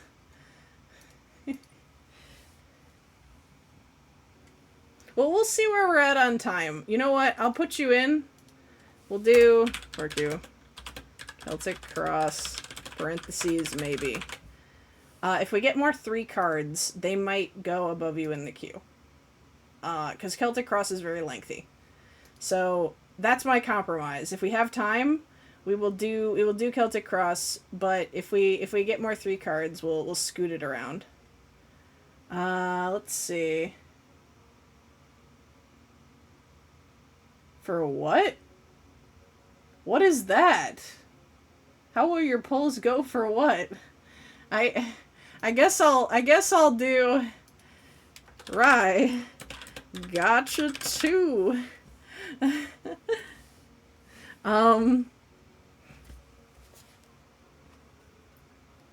be honest, The only thing that can tell you about your gotcha pulls, though, are your gotcha pulls.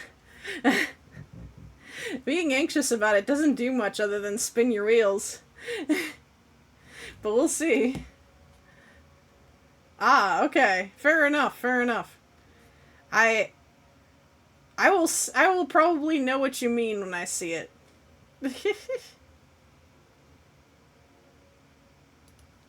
Alright. Oh, water dragon. Ooh, hard eyes. Alright. Celtic Cross for honor. Let's do it. We got present situation. We got your challenge. We got subconscious stuff, past stuff, future stuff, immediately incoming stuff, internal, external. Oh, well, I gotta scoot this a little bit. These are a little far up. Hopes and fears and general trajectory. Alright. Vibe check. The lovers. People in your life. Lots of support and respect and good feelings. It's a good place to be. That's a very nice, sweet card. Lots of love. I kind of just do them when I feel like it. My last one was quite a few months ago, but I would like to do them more often. You know? I could try to schedule in more. And if you guys ever really want them, let me know and I can slide them into the week when people want them. Challenges. Let's see. Having a person card as a challenge is always kind of an interesting one to try to interpret. Okay. This is an interesting card to pair with the lovers. This is usually somebody who is kind of able to remove himself emotionally so that he can see a situation from all angles. This is like being fair, being just, being responsible. So I suppose that with relation to like how it affects the people around you, maybe? I'm kind of sussing it out. We're gonna see if that interpretation changes. Let's see. Subconscious stuff. Seven of Cups. Seven of Cups is this general feeling of anxiety. There's a little bit of like am I building on a sand foundation here? You know? It's kind of, it's a nervous card. It's trying to figure out what is stable to walk on, you know? It is not a confirmation of your anxieties, I will say. It is just acknowledging your mental state there. This is a card I draw for myself a lot, and I always feel really fucking called out by it. Because it's just kind of like, hey buddy, you're nervous. Past factors that may be factoring into this current query here is a very supportive person behind the scenes. This could be somebody who is domestic. This could be somebody who is at your job. This may be, just usually it's a supportive figure. And they are usually not somebody who super likes the spotlight. But they are very, very responsible and dependable. So their influence may be kind of shifting how you are feeling about these things. I would say, having somebody who is very responsible can make you want to kind of have this element of pragmatism to you and emotional leveledness, They could also be one of these supports right now that is part of your support system in the lovers. Future vibes. Fucking love the Magician. The Magician's a cool-ass card. The Magician's very fucking dramatic. This is somebody who... They have a lot of skills that they have cultivated over a varied life. And now they are really confident in their ability to use them in tandem. As you can see on this card, all 4 suits are represented here. This is somebody who has lived to experience all of these 4 elements, and now they know how to, like, meld them. They know how to make one affect another. They are very confident, and they are a man of action. The Magician, the only bad thing about the Magician is sometimes they're a little too rash. They're very, like, forward-moving. To the point that sometimes they're not introspective enough. Which might be why that anxiety over the Father of Swords is there. It's that worry about not wanting to be too rash. Wanting to stay level. The Magician might be saying, hey, like, it's fine to just cut loose, man. Just do it. You can do it. You've got the skills to pay the bills. Like, you know what you're doing. Believe in you. Impending things. Incoming. More anxiety. Why?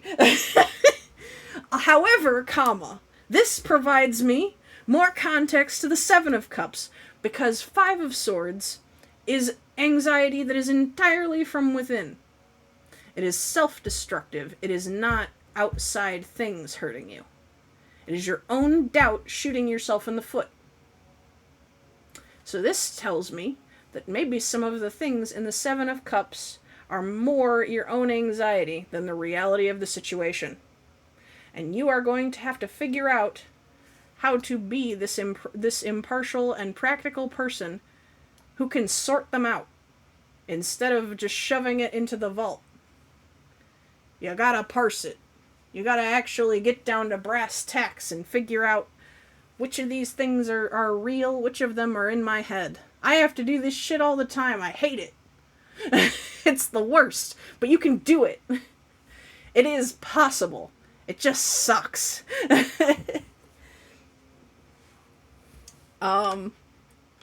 Internal, external. Why does the 5 of Pentacles keep appearing for you?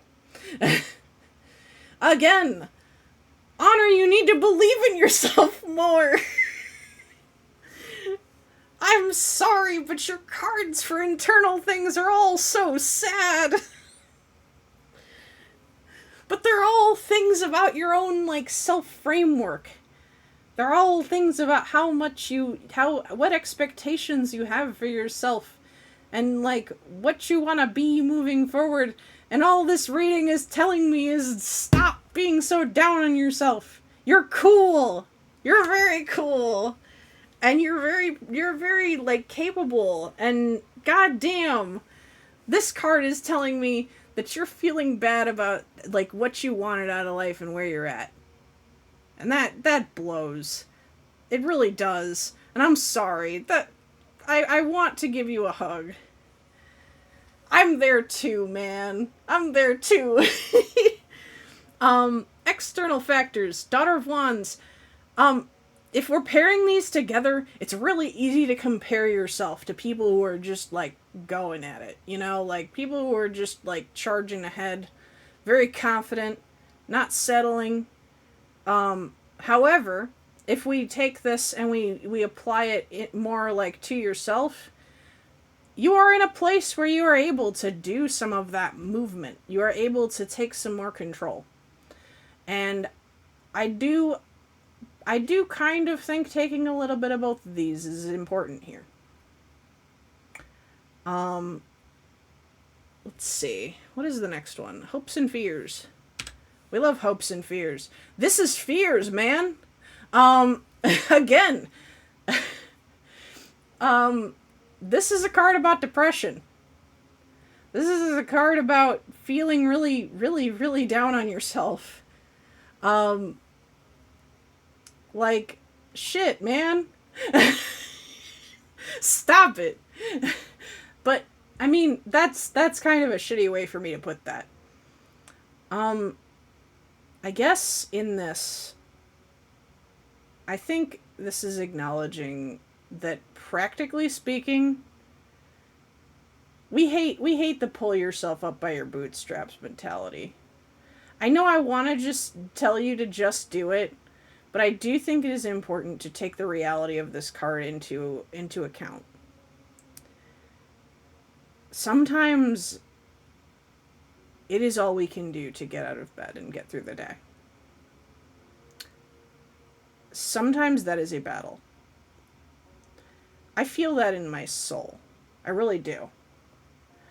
I really want you to know that as much as all of these material, like, things to strive for that the Magician and the Daughter of Wands kind of represent, so too is the mental battle. Vitally important to finding that inner balance and happiness. And so too is it an impressive feat to overcome. And perhaps to me this recontextualizes the Magician. Because I think of the Magician as a worldly factor. But I do think that it is important to note that the Magician doesn't necessarily denote what type of action. This may be a time for radical healing. This may be a time for really shifting the way that you look at yourself. And taking all of these things that you have learned through your life and the things that you have done and using them to change your self-image. Or something of that note. To change how you move forward in regards to how you treat yourself.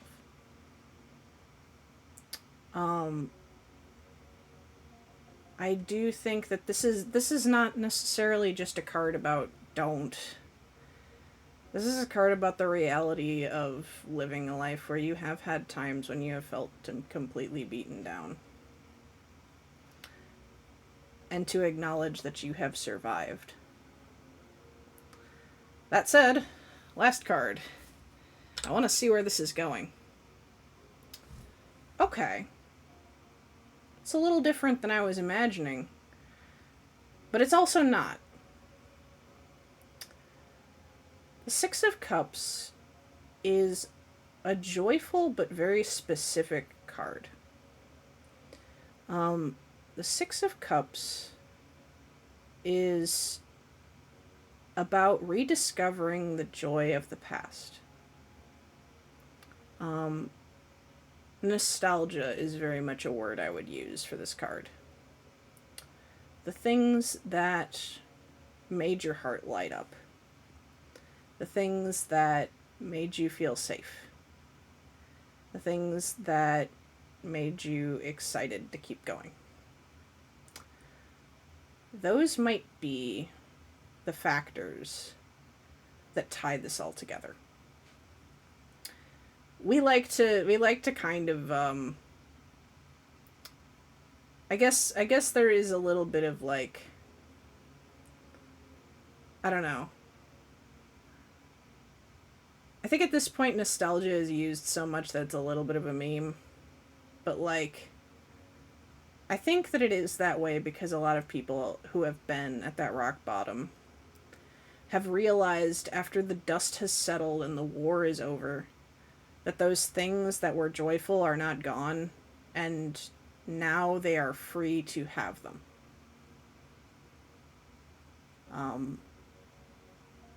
This card, I would say, is a permission to shamelessly enjoy those things. Is a advisement to look into why they bring you so much joy and to hold that close. At the end of the day, I don't know if the Father of Swords is about becoming more emotionally practical by distancing yourself, I think it is about becoming more emotionally practical by becoming less distant, by opening those vulnerable spots a bit, by feeling unabashed joy.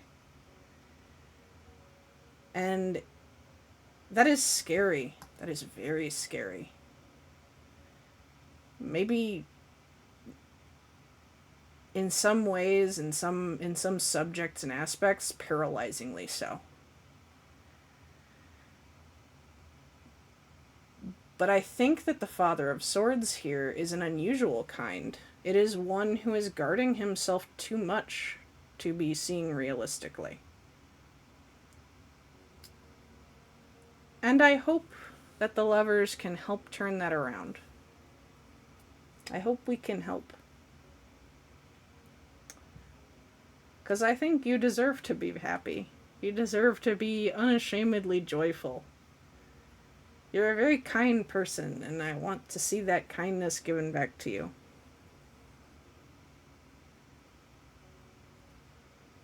And that's your Celtic Cross, baby!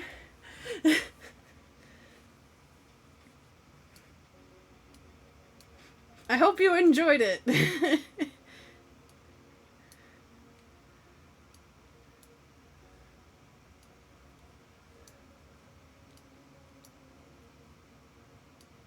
Oh.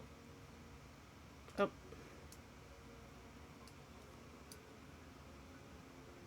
Ba ba da ba ba da ba.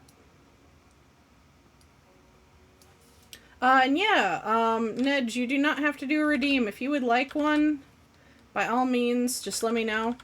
My general vibes is any 3 cards will be going near the top of the list. And Celtic Crosses will be going near the bottom because I'm trying to figure out how we are in terms of time, and I want everybody to kind of be able to get one if they want to, you know? But yeah. Briefly, an aside. Hold on, I'm gonna... Yeah. So do let me know if you have any particular inquiries, Nedge. A Celtic Cross for a D&D character? Who do you have in mind? We've got about 45 minutes left, so we may not necessarily have time for 2 more Celtic Crosses, but we will see. I am going to take a brief aside to take a drink.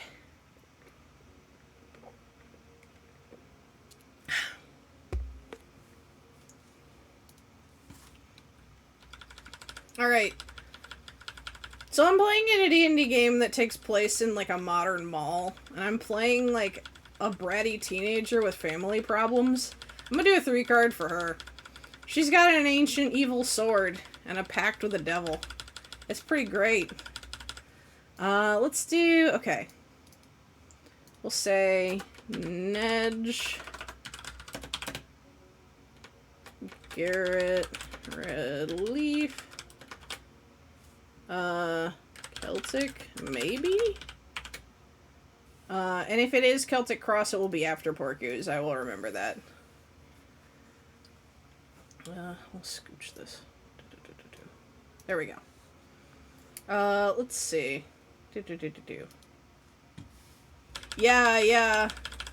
Well, I'm not gonna give, like, the full summary. I'm just giving the spark notes so that folks know what I'm talking about when I flip these cards over and go, oh shit, she's got this going on. Okay. These are all very fucking on the nose. This one's gonna be a flash in the pan. This one's gonna be fast. These 2 cards are in opposition, but they make perfect sense together. There are some things that you can only tackle with help from others. There are some obstacles that are too big to climb alone. You will need teamwork.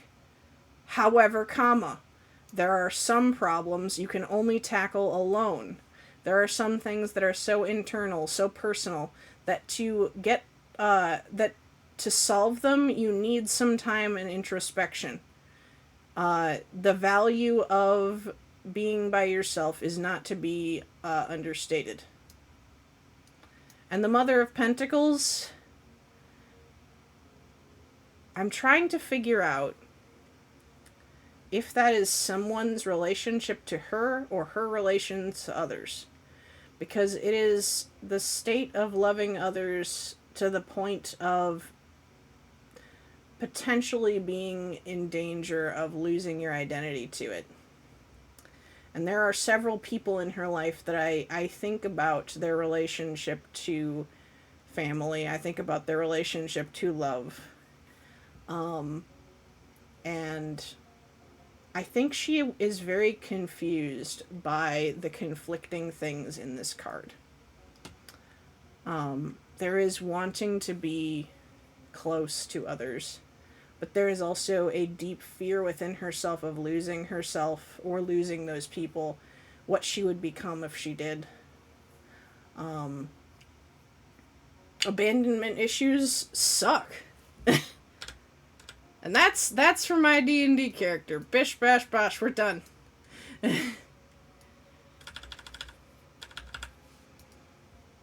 Alright, Mr. Rye. You have another gotcha pull.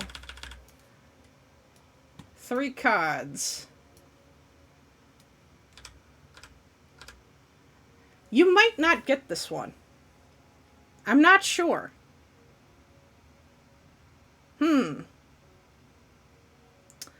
I'm not sure if you're going to get this one. You have creative and domestic energies going on here, which makes me think of this character coming home. However, this is a very anxious, nightmare-inducing card. This is terrible dreams, horrid visions. And the Father of Swords is being able to distance yourself enough from emotions to be able to be a fair judge in a situation. I think this is saying worry about a banner that is a bit of a ways off may not necessarily be productive.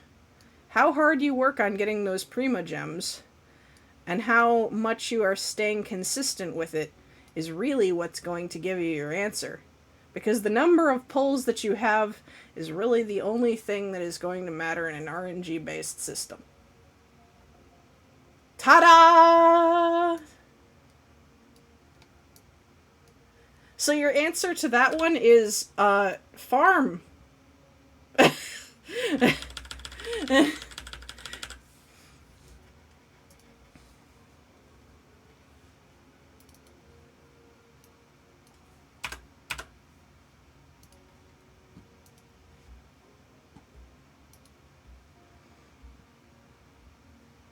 Let's see. 40 minutes left.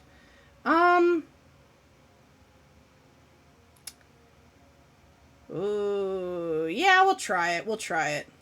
Alright. Okay. I'm gonna do Porcus first, because you have been waiting. 1, 2, 3, 4, 5, 6, 7, 8. Oh, shit, wait. Fuck. I did this out of order. Fuck. Hang on. I fucked it all up. We're redoing it. We're doing it live. We're reshuffling. I don't like the vibes of fucking it up. 1, 2, 3, 4, 5, 6, 7, 8, 9, 10. Alright. Celtic Cross, baby. First card, vibe check. Daughter of Swords. Honesty, but perhaps perfectionism to the point of being harmful.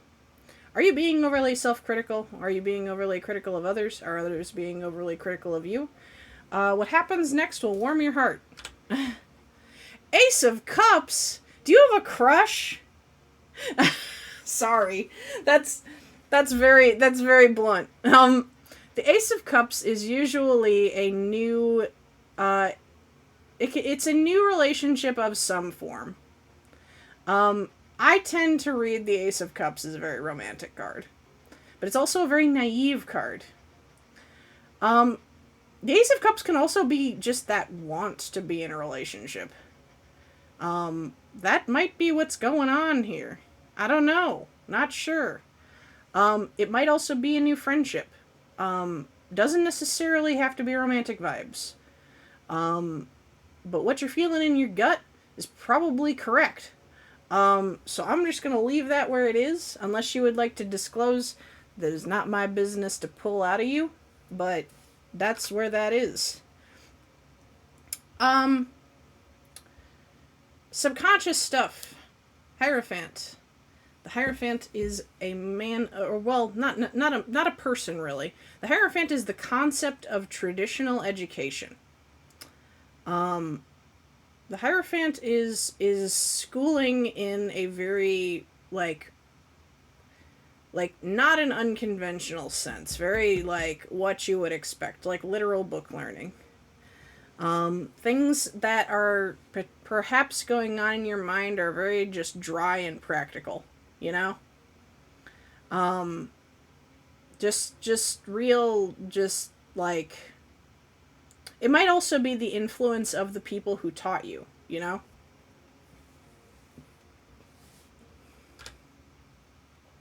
Things from the past that may be relevant to this. Four of Swords. Four of Swords is the. So, the Four of Swords is kind of. It's similar to the Hanged Man. The Hanged Man is a little bit more harsh about it. The Four of Swords is a little bit more like. Take time to focus, take time to quiet the mind. Being still, recuperating, healing. You may have been in a period of time where you don't feel like you were connecting with people that much. But it wasn't necessarily for bad reasons. It may have been just because you needed that time to be with yourself and to heal from things that have happened to you. Or to kind of work on your own anxieties and mental health. This is not necessarily a straight good or a straight bad. It's just that may be a factor that is playing into things now.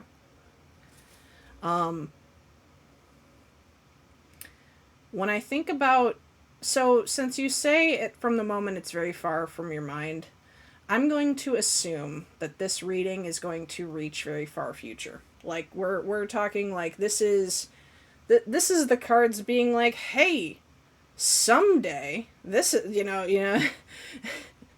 like when you wanna go into this, keep these things in mind. You know, take into account things that you learned in traditional sense and how they are affecting like your habits. Take into account the things that you learned from quiet introspection. And in the future, that's actually a really nice card. In the future, you will know what to do. When the time is right for you to enter into that phase of your life, the Two of Wands says that the path is gonna be like really, really clear. You're gonna feel ready, and it's just gonna be a matter of putting in the work. Immediately impending. Well, this does tie in with what you were saying. It's not gonna be for a while. It's I think this is saying, since this is immediate future, incoming things, you might still be kinda in this time of like figuring yourself out. The Hermit kind of reinforces the idea that there are only some things that you can refine in solitude. There are some things that are clearer when you are by yourself. And some of those things involve how you will treat other people. in some ways, the hermit is a very lonely word, but I do think that while it normally doesn't play into this card, when I think about it in terms of learning to be social, the emotional lessons that you learn from loneliness are not to be discounted. The things that you feel lacking in are the things that you will want to learn how to give support to others on, because that will be something that will draw people to you. Take it from me. That's what I do all the time. Is I'm just like, hey, what would I want somebody to tell me when I am sad? I would like to tell them that. I think they would get something out of it. You know? Internal and external. Okay. When I'm going to assume, based on these cards, that this is taking back to the when this is happening. When you are feeling like this is the phase of your life that you are entering. Internally, you will feel pretty stable in other ways. Like you will have worked on yourself to a point where you are like, yeah, I think I'm good in my own stuff. Now I'm probably good to start welcoming other people into my life, or another person that I would like to spend my life with. This is like kind of reinforcing of like, not to quote a cliche, but like the if you're gonna love somebody else, you gotta love yourself first, you know. This is kind of saying like you're gonna be in a good spot for yourself. Externally, I think you're gonna be at a point of crux. Justice is not necessarily a card about doing the right thing, but it is usually a card of picking between two like large choices. I don't know what those choices will be because we're talking about the far future, so I don't know where you're gonna be. But you might be at a point where even though you feel kind of stable for your internal stuff, you might kind of like be dealing with some stuff on the outside that kind of makes you like you might feel like not entirely like peaceful. You might have some things that you're like trying to balance or you're trying to pick between, you know? So don't necessarily like I would say to know when you are ready for romance, don't look for perfect idyllic like my life is good, like just look for like I feel like within myself I'm feeling more confident, cuz there will never come a perfect time in terms of external circumstances. That doesn't exist. It is a fool's errand to seek it out. So don't let that stop you, I would say. Do like I will say that this being a card in this reading does mean that might be a prevalent difficulty when that does come to pass. But like, you know, like do keep in mind that like you can still pursue that when there are difficult things going on around you. Don't let it make you give up. I mean, that's fair. I was a bit of a late bloomer myself, but you know, I it was a bit earlier, but you know, I don't necessarily want to go into my own personal side of that. It's a time, and I'm not really on the mood of talking about that for myself. But yeah. But yeah, like inexperience is not necessarily going to from what I'm seeing from this, inexperience is not going to deter you. You are going to feel pretty good about like where you are for yourself for this. Oh no, I'm not going into it. I'm just bringing it back to the reading.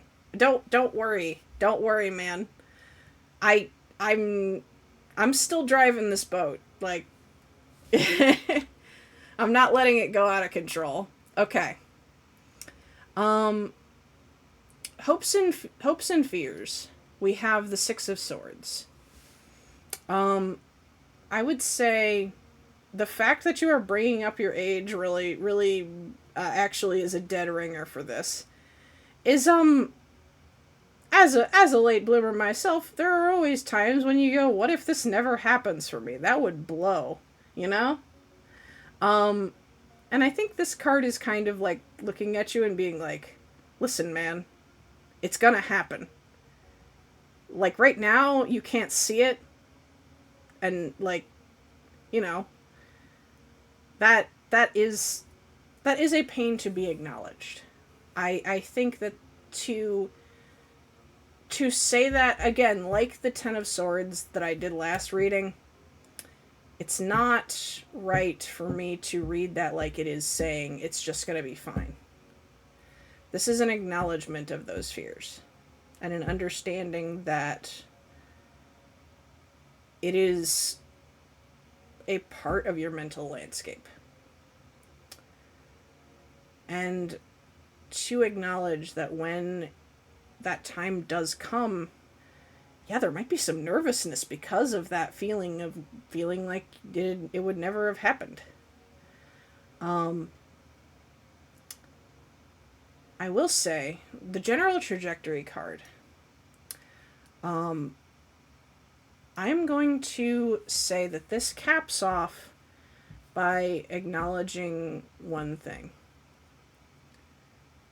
This might not be the only relationship that you have. And that is okay. This is acknowledging the possibility of loss. This is not the certainty of loss. But this is that feeling of there is a possibility that this will not be forever. And that is okay. One thing that I will say is that if it is forever, that is wonderful. But if it is not, it will shape you as a person. And that can be more valuable.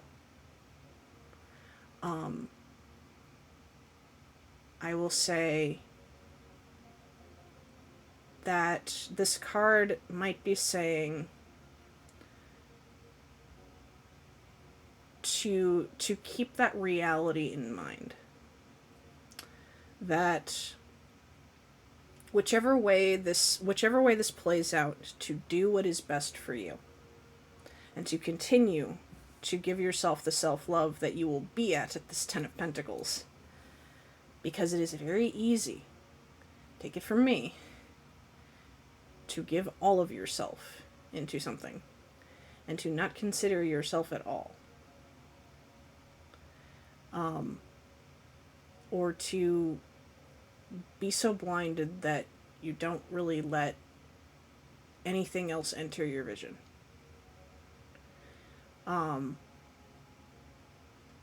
When problems arise, see them for what they are and meet them graciously. A relationship is ups and downs, and that is okay. It will happen, and you will feel all of those wonderful natural things that make up life.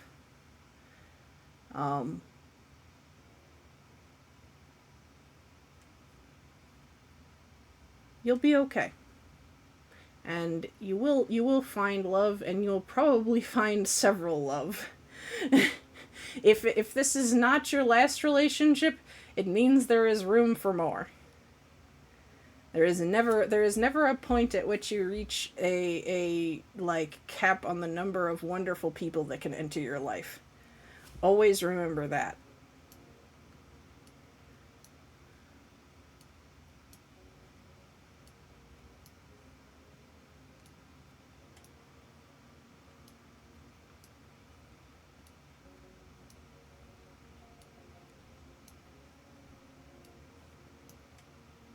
Yeah.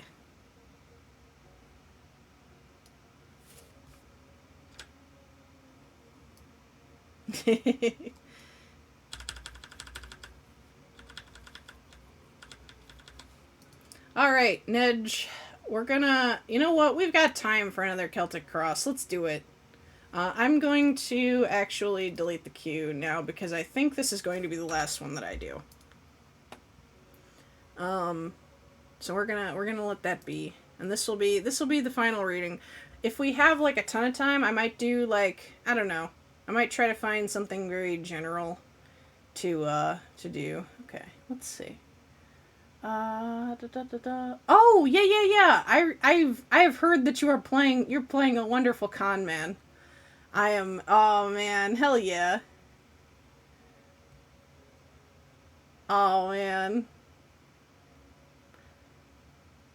Oh no. Okay. Okay. Cool. Cool. All right. We'll do a Celtic cross for him. We'll see how it goes. All right. Present challenges. Subconscious, past, future, impending, internal, external, hopes and fears, and another thing to close it all out. All right. We got it. All right. That makes sense. Right now, you just mentioned you ended on a low there. Right now, I would bet money he's a little pissed. This is a little pissed. And a little pissed at himself maybe. Maybe he feels like maybe he feels like he made mistakes. Maybe he feels like shit, maybe some of this was my fault. Maybe he's like, this is like right now he's not feeling great. Let's see. And a challenge is just trying to make money, huh? This is a card about greed and discontent. You want that money for something. There's something that is driving you nuts that you need more to fill that hole, to solve that anxiety. Whatever it is, you feel that drive to gain. So right now, I'm going to say that this reading, depending on where it goes, I don't know necessarily if it's going to necessarily be a good aligned vibe. We will see. But right now, I know that you have raw ambition and you have some bad feelings in your heart. So we will see where that takes you. Subconscious. Directionless. Where do you go from here? What is your next lead? Maybe you don't know. And right now, that confusion is freaking you out. Past. There's a time when you have been alone. You have been learning some things by yourself that others do not know about you. These things are valuable. You hold them close to your chest.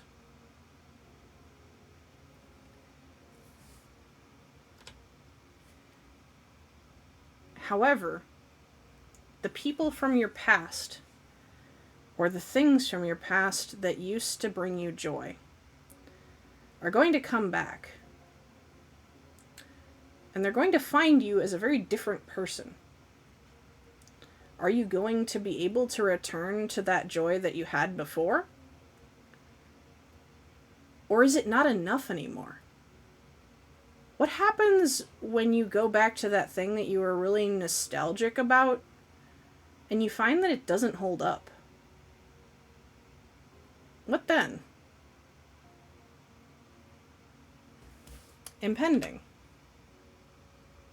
You are on the verge of panic. You feel like something is about to happen. You don't know what, but you feel like it's very bad. I want you to know, for D&D characters, I read way harsher. I go way in. Like some of these cards, when I read for people, I try to be very open about what they mean, and I try not to be too decisive because I don't know your life. When it is a fictional character, I'm going for the hard cider. We're just straight up just, man, like a fight might be coming. you're freaking out because you don't know if a fight is coming. Internal. You feel betrayed. You feel very hurt. External. Others around you are becoming restless, and you might get a vision of the future. Or someone near you might. Right now, there is a lot of tension, a lot of fear. And you're looking for where your gut will pull you. Mother of Wands. Let's see.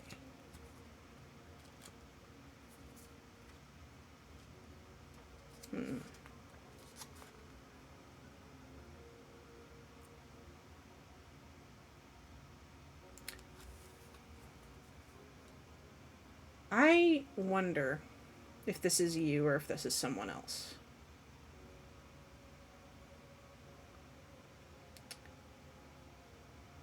This is someone for whom family comes first. But they are very forceful. They have overcome great pain or trauma. And while that can make them a very good protector, it can also sometimes make them harmful. It could sometimes make them the one that doles out the trauma in a way.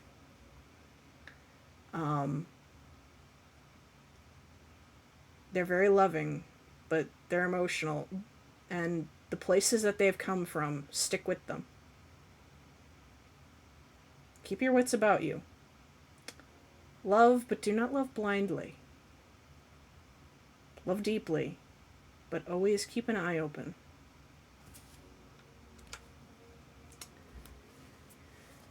You are in a battle for control. Your life feels as though it is spinning out from under you. Things feel as though they are not good enough. They need to be better. You need to get more. Whether that is simply to keep yourself afloat, or if it is to reach the ambitions that you are clawing your way towards, right now you are empty-handed and you are tired of feeling poor and dragged around. However, this puts you in danger of wanting to seize complete control. And complete control will make you into the thing that you fear the most. Fight, but when you win, do not let the victory go so much to your head that it intoxicates you and steals everything away that you fought for.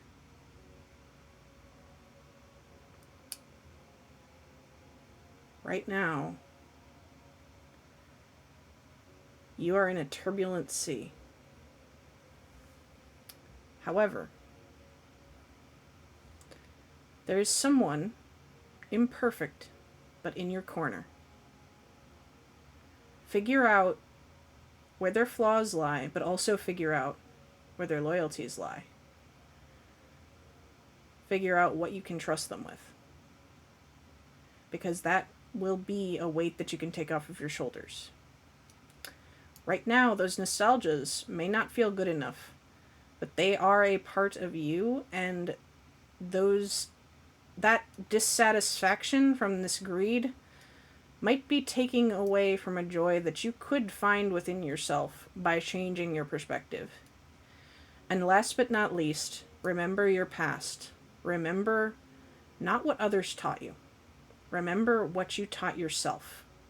In the moments of solitude and loneliness, what did you learn? It will keep you afloat.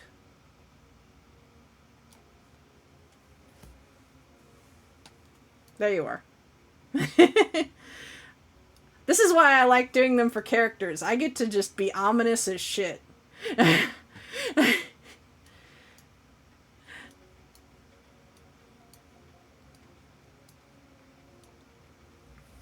That reading spun out very interestingly. Yeah. Value things other than money. Look at why you actually want the money. Like, why are you actually seeking this? What are you losing sight of? What do you need to keep in your sights? Because I don't think that his quest for money is necessarily, like, bad in and of itself. There's a lot of good that you can do with power and resources. But when you've lived a life where you lose sight of why you wanted the thing, sometimes you just get lost to mania and you just directionlessly seek.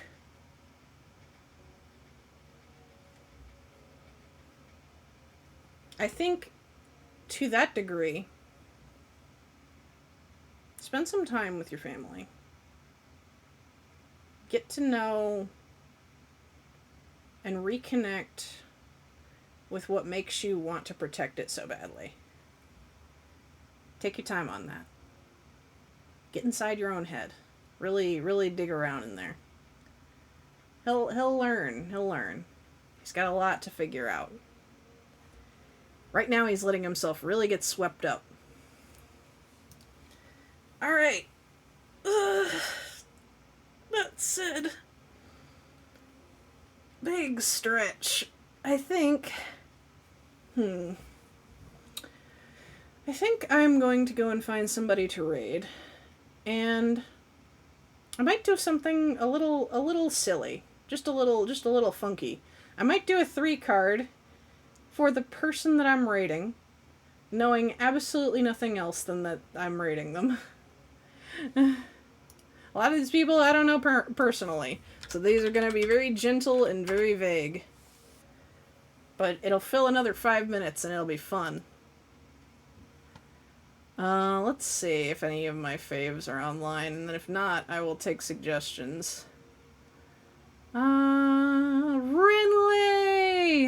I want to raid Renley. Let's do a 3 card for Miss Renley. Alright. So if you happen to come back and see this VOD, Renley, hello, I like you very much. You're very cool. Your art is amazing. You're a very entertaining streamer, and I hope that this reading is cool. Alright, that's a great start. Jesus! Alright, maybe this wasn't a great idea, but I can spin it. I promise you. Alright. Man, I don't wanna open this up with what have you lost recently, because the tower really is that, but I am gonna say,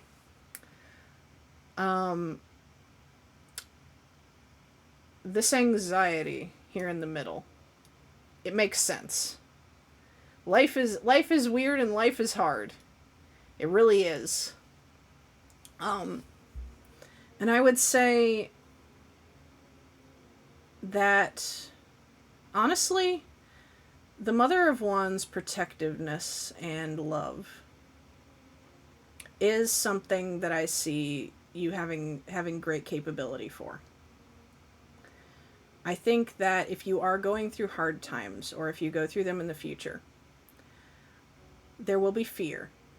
But believing in yourself is going to be important. Because you have the traits to get through great tragedy.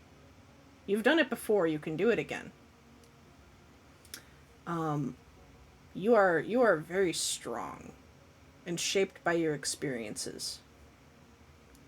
So do not let loss feel like a complete and total end. It is an exhale, and when the storm has passed, something new will grow. Something beautiful. There is fear, and that is valid. But let it be, and continue to believe in yourself. You have built so much. You make such beautiful things. I know you will continue to do so. If you are not going through hard times, then this is really ominous, and I'm sorry. But if you are, I believe in you, and the cards acknowledge that it is tough, but they believe in you too.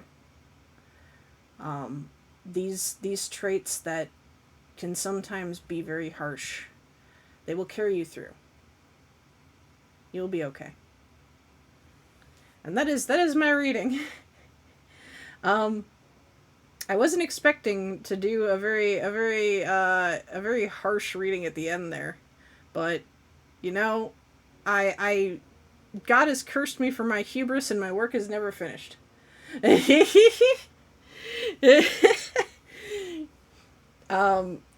I say I'm gonna just do a silly little reading, the cards are like, ha ha ha, no.